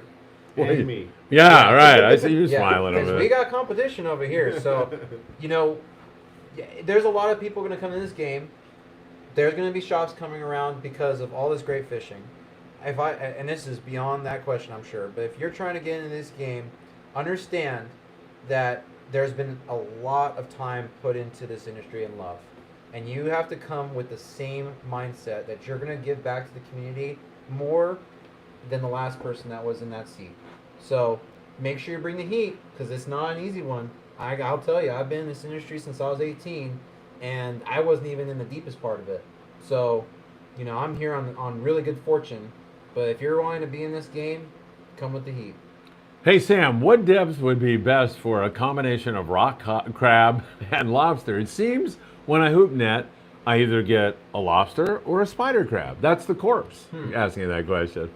I am Brandon's not- favorite I'm person. not, You don't have any, no expertise in that? No expertise on that. What's wrong with you? I don't have a boat. I don't have a Well, boat. the obvious answer is 63 and a half feet. That's what I was Isn't thinking. that- were you guys thinking that? I don't want to peg it. There it is. Okay, Brandon, we got it.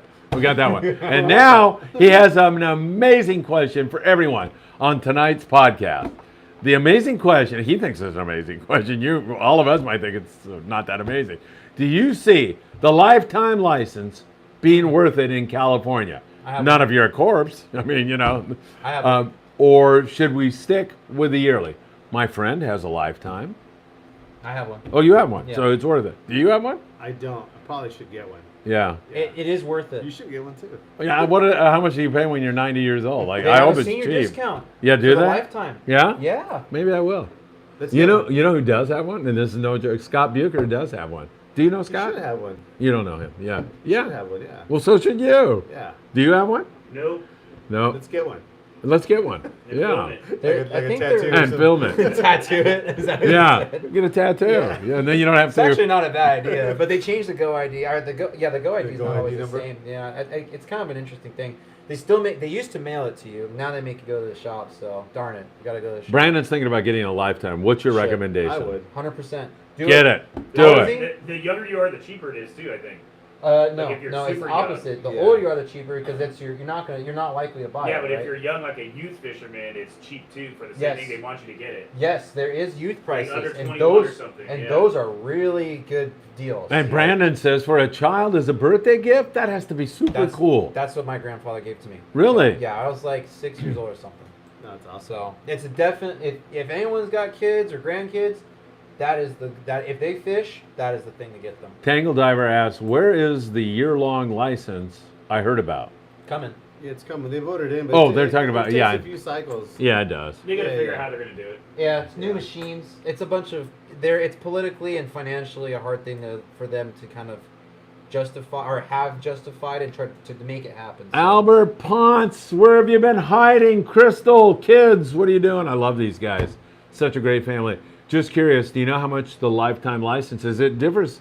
Well, like for a guy like me, it's pretty cheap because they figure you're going to plot pretty close to soon. $800 for like someone in my age, All right, well, under senior, $800 for a guy that's 30. What are you? 32. Yeah, you're pretty much over the hill. Yeah, it Yeah. costs over Oh. I 75 feel like it. bucks for everything right now. So Yeah. It says right here, Oh, here we go. age 10 to 39, 975, 972. Age 40 to 61, 876. The price went up. How about for me? 64, or I'll be 65 in March. 594. Is that a good deal? Wait, 10 years will pay Yeah, off. yeah. I'll be dead by then, No, won't less I? than 10 years. Well, it's less than 10 Yeah, years. it's like probably like it's 6, almost 70 75 bucks. bucks. Yeah. But it For doesn't all doesn't fresh. count. It doesn't. Nope. The stamps are not lifetime. Yeah. You have to get those on top of it. Oh, you do? There's Well, that sucks. There's a lifetime stamp thing, but you just get the stamps. Oh, okay. Yeah. Because who knows what you're gonna do? Maybe you won't like saltwater at some point. Yeah, You right. get like salmon doubt it. stamps or something like, stuff like that. There's all kinds See, of yeah, ones, it's a lot of stamps. Richie Rich, my question was to Sam. I've been selling tackle online, Oh. but wanted to buy wholesale. What license do I need besides wholesale license? Thank you in advance, Sam. That's it. So, kind of what alluding to what Kevin was saying, I think part of what happens is that depending on how you're selling it and where you're selling it, you might have certain manufacturers that don't really like dealing with people that only sell online. They want to have brick and mortar stores.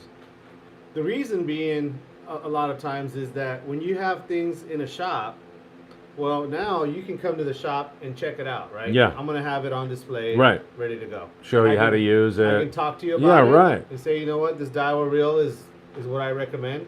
So Daiwa now is getting advertising in a way Yeah, of course they are. by having those reels and rods inside the shop for people to go check out. Yeah. So they would prefer for that to happen. Obviously, we know people sell stuff online all the time. Right. But you're going to find that you're going to have certain manufacturers that are going to want you to have a store. So legally, yeah, he can sell anything online, but you might find that certain manufacturers are not going to want to sell to you if you don't have a store. Gotcha. Because they need to have stuff on the shelf, and they also want to have people who they can trust. They know that they're going to be providing service to customers. They don't want to sell them at Walmart. I mean, certain things obviously they do sell at Walmart, but those kind of products are not what we're really talking about. I mean, Right. in the podcast here, we're usually talking about much higher level products. Yeah, and products that you need some explanation Yeah, with. or even just we're more of a pro shop. Yeah. Than you would be like if you're buying a set of golf clubs at Target. It would be this difference if you were going to The pro the shop. pro shop. Yeah. So we're more dealing with those types of products. So you might find that the products that you have access to that you, if you don't have a pro shop, are going to be a different level than if you do. Yeah, makes sense. All right, Werf TV, a friend in China at Richie Rich. What's that mean? I don't know. I have many. They're I have probably many, talking between each other. yeah, I have many friends in China. By the way, yes. Do you? I do. I still lived there call for you 3 friends? years, so You live there? yeah. They still call you a friend? He doesn't believe it either. Does he? I do. Yeah, I Do lived you- recently. Oh, No, really? my Mandarin sucks. Okay. A little bit. Was the food any Nijin better? Piaoliang. Well, the food was outstanding. Really? What was the Street best thing there? That bat soup I had right before I came You're back. the one. I had a fever. You're the guy. But it 3 was years good. ago, is that right? Yeah, Said he got a that's it. cartoon from it. Oh yeah. No. Man, I mean, hot pot was great, and just like, Isn't that Korean? well, Chinese do it too. There's Oh. some really big time Chinese. There's a guy, Heidi Lau, I think was the name, and he was a guy of very meager means, and he started this restaurant, and then it grew to a second restaurant, and then it grew. They have one out. global now. Yeah, it's global. What is it? Heidi Lau. Heidi Lau? It's hot. It's hot pot. It's so good, and I like it because it's so spicy. But they also put a divider in it, so this Oh, side wow. is spicy and this side is not. Patrick and I, when he was there, we were just like crying. It was so spicy. It Really? was so freaking good. I sounds actually went to awesome. a Chinese joint. When was it? Yesterday, or I went out. A coworker that I work with at the Orange County Fair said, "You should come out here and try this."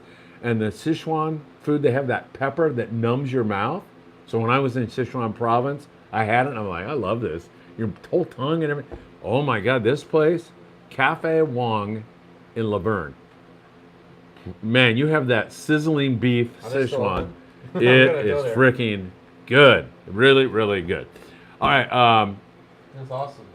get your You're last gonna have a minute. whole show to on China, man. Like what it was I've like. done some of that stuff. Really? Yeah, it was great. Yeah, I've done a little bit of that, haven't I?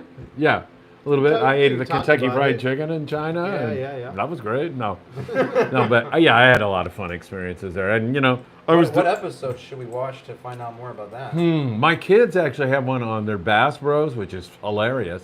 Bass Bros, right? Is Bass it? Bros, Okay. yeah. I should put it over on mine too. So we went to a night market, and they were doing the fried cicadas and Oh, all really? these giant bugs, and so we go in and Philip is gonna do it. So he starts eating it. Patrick goes, I'm not doing it. And so I'm filming it, or Patrick's filming. Well, somebody was filming it, and so Philip is eating it, and there's all these Chinese people in this place, right? And he goes, I'm done. So he starts gagging, and he's running toward the alley. So he starts vomiting in the alley. No way. Just on the side of And it? I'm filming. No, he's eating it. Oh, he ate it. Yeah, and before he ate it, he goes, yeah, Dad. Yeah, you're a big mouth. You do it. And so I took one. I put it in, and I put it right here. And so it was in right here, and I'm going. And he goes, oh, my God. And then he looks and went out really fast, and I go, there, it's gone. I ate it. So then he did it. But he chewed it up. Is it fried? Yeah, it was fried. Giant Oh. bug. You see the green stuff coming out of down it. Yeah. So It's just like chaparrado. like a Chinese family is passing by in the street, he's vomiting, but he's still like, ni hao, ni, he's trying to be polite and say hello. It was too funny, man. So that was a great episode, yeah. And Patrick, he didn't touch him, but So wait, the video of that is you have that? it's on somewhere? Bass Bros, yeah. Bass Bros.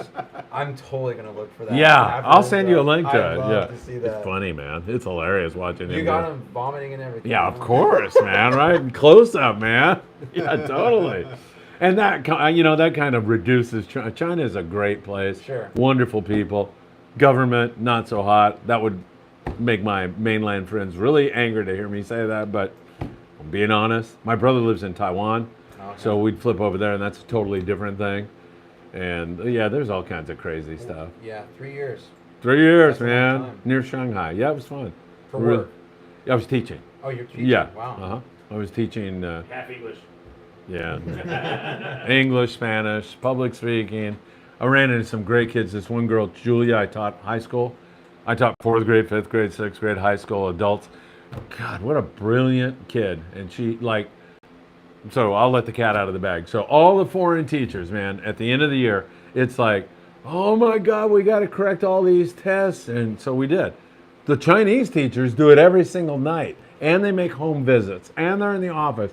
The foreign teachers are skating, right? Really? Easy. Yeah. Yeah. And then we walk into the school and we make 3 times what the Chinese girls are making.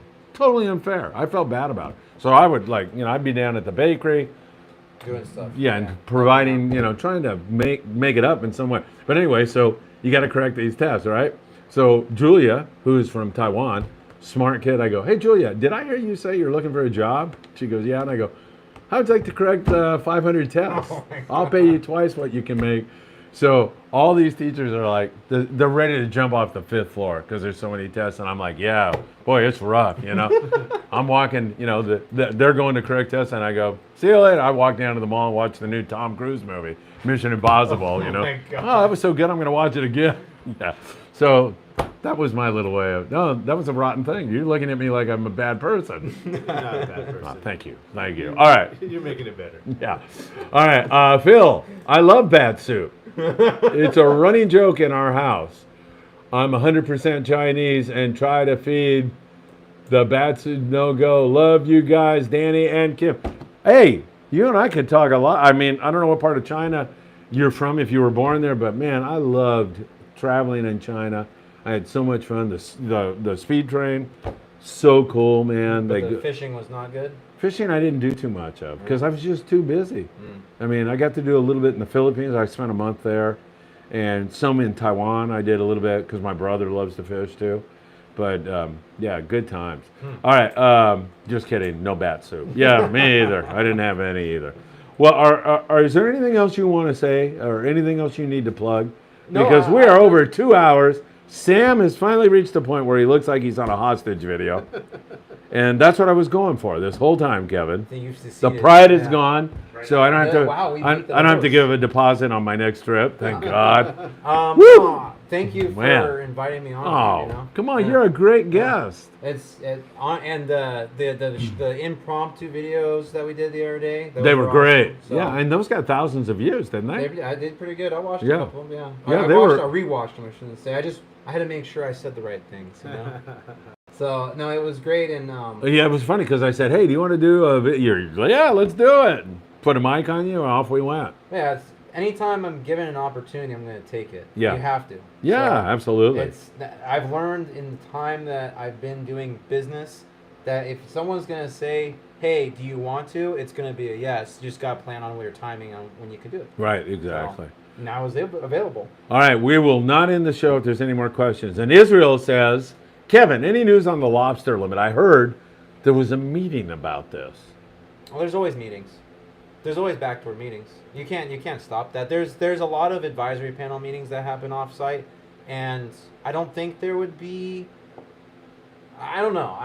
Lobster's not really my territory. I care about the fish, not necessarily the crustaceans. But I would suppose that we're kind of getting to a difficult discussion time because it's not healthy. We're not doing okay. On the So, on the lobster? Yeah, we're not doing good. Uh-huh. So, We're I would just say- overfishing it? I think that the size has changed quite a bit in the last 10 years because a lot more people have introduced themselves to the fishery. I ate a lot of spiny lobster in China. I bet. That's Yeah, a lot, they were that's coming probably from here. Yeah. Yeah. But when the- parents took me out to dinner, man, that's where we'd go. I think that it's like anything right now. We've learned that if we give things time to grow in size and actually like have a time period where we're like, dude, this is tough. Like if we can tough it out for a few years Yeah. and increase the size of things, we'll have bigger things to catch. Yeah. So, am I an advocate for letting things be bigger? Yeah, I think that maybe a lobster that's 3 to 4 inches at the 4 inches of carapace is a giant lobster. That's like a 5-pound lobster. Right. That would be awesome to have. Like, how many 5-pound lobsters can we have out there to harvest every year? Right. That's kind of like what I see a goal being. Yeah. Not how many 2 3/4 carapace or 3. Is it 3 1/4? Do you know? 3 2 3/4. 3/4, something like that. Something like. I think I'm either one of the spectrums. But anyways, think about how much bigger, how much more those things can have babies, whatever. So that's my thought, and I'll leave it at that. Do you agree with that? Sounds You're like- a yeah. conservationist, aren't you? Sam keeps looking at his phone, He's- hoping there's not another question. You And have there's him tied another down. one. You Yeah. have him tied down. Yeah. Yes. Question for Kevin and Sam.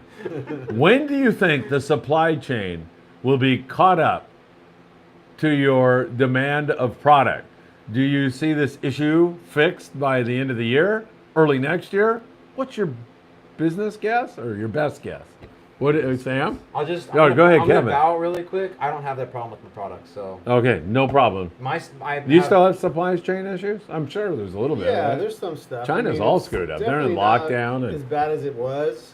You know, I think that sometimes what happens if you're looking for a very specific thing, and you can't find that one thing, and you don't accept any substitute, then it feels like, well, yeah, I can't find it anywhere.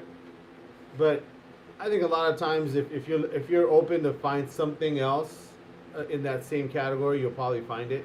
So if you wanted a Macaira 20, but maybe you would take a pen, 20 or something like that. But I gotta have this one reel. Then yeah, you might not find it, or vice versa. So I think that overall, to get to the point where you can find anything, anytime, anywhere, I don't know if it's ever going to be just like that all the time, but I think that things are getting better for sure. I agree. I wouldn't put a date like the end of this year as I don't think so, but I would say by the end of next year, we'll probably be in a place where we're probably not talking about it as much as we are now. Great. Kevin, your contact info one more time. Fishingreps.com. Just go there, and you can get in touch Instagram. with me. Instagram's Fishing Reps. Okay, and then you're YouTube's also. Fishing Reps. Yeah. Spotify's Fishing Reps. Thank you, Phil, Sam, and Kevin, for a great podcast. Israel is. You must know Israel de la Cruz, right? Yeah. Well, I love the guy. He's Yeah. such a good family guy and a good person. So That's Great great. And supporter. Sam, we can find you at Island Fishing Tackle. Yeah. Hey, are you going to that thing on Thursday night? I might now. Yeah. Why not? Oh, because you're not. Because I'm not at Cedros. Yeah, yeah. Are you going or? Yeah, we're planning on going. Yeah. Yeah, me too. That's this down at the. Yeah. What is it again? Redondo Beach. Rod and Gun. Rod and Gun Club. Yeah. Yeah. Sounds Have like you it's ever gonna be a been good there? time. I haven't. No. I haven't. And Brian Brian Wynn is giving a seminar, That's right? right. That's yeah. right. Well, that's a good reason to go. Did we Yeah, get a yeah. free dinner? Whatever. What do you mean, whatever? That's the only reason I'm I'll going to buy say you no. a I'm dinner, only yeah. kidding. I'm kidding. All right, and nice work, gents. Rich, thank you, guys. Kevin, thank you so much. Sam, always a pleasure. You got it, man. Jason, you did such a good job on the board tonight. You are hired. Killed it. Thank you. All right, look at the camera, everybody, and say bye-bye. Thanks, everybody, for joining us. I'll see you in a few hours on the morning briefing and this Saturday at Bass Pro Shops. Thanks for joining us.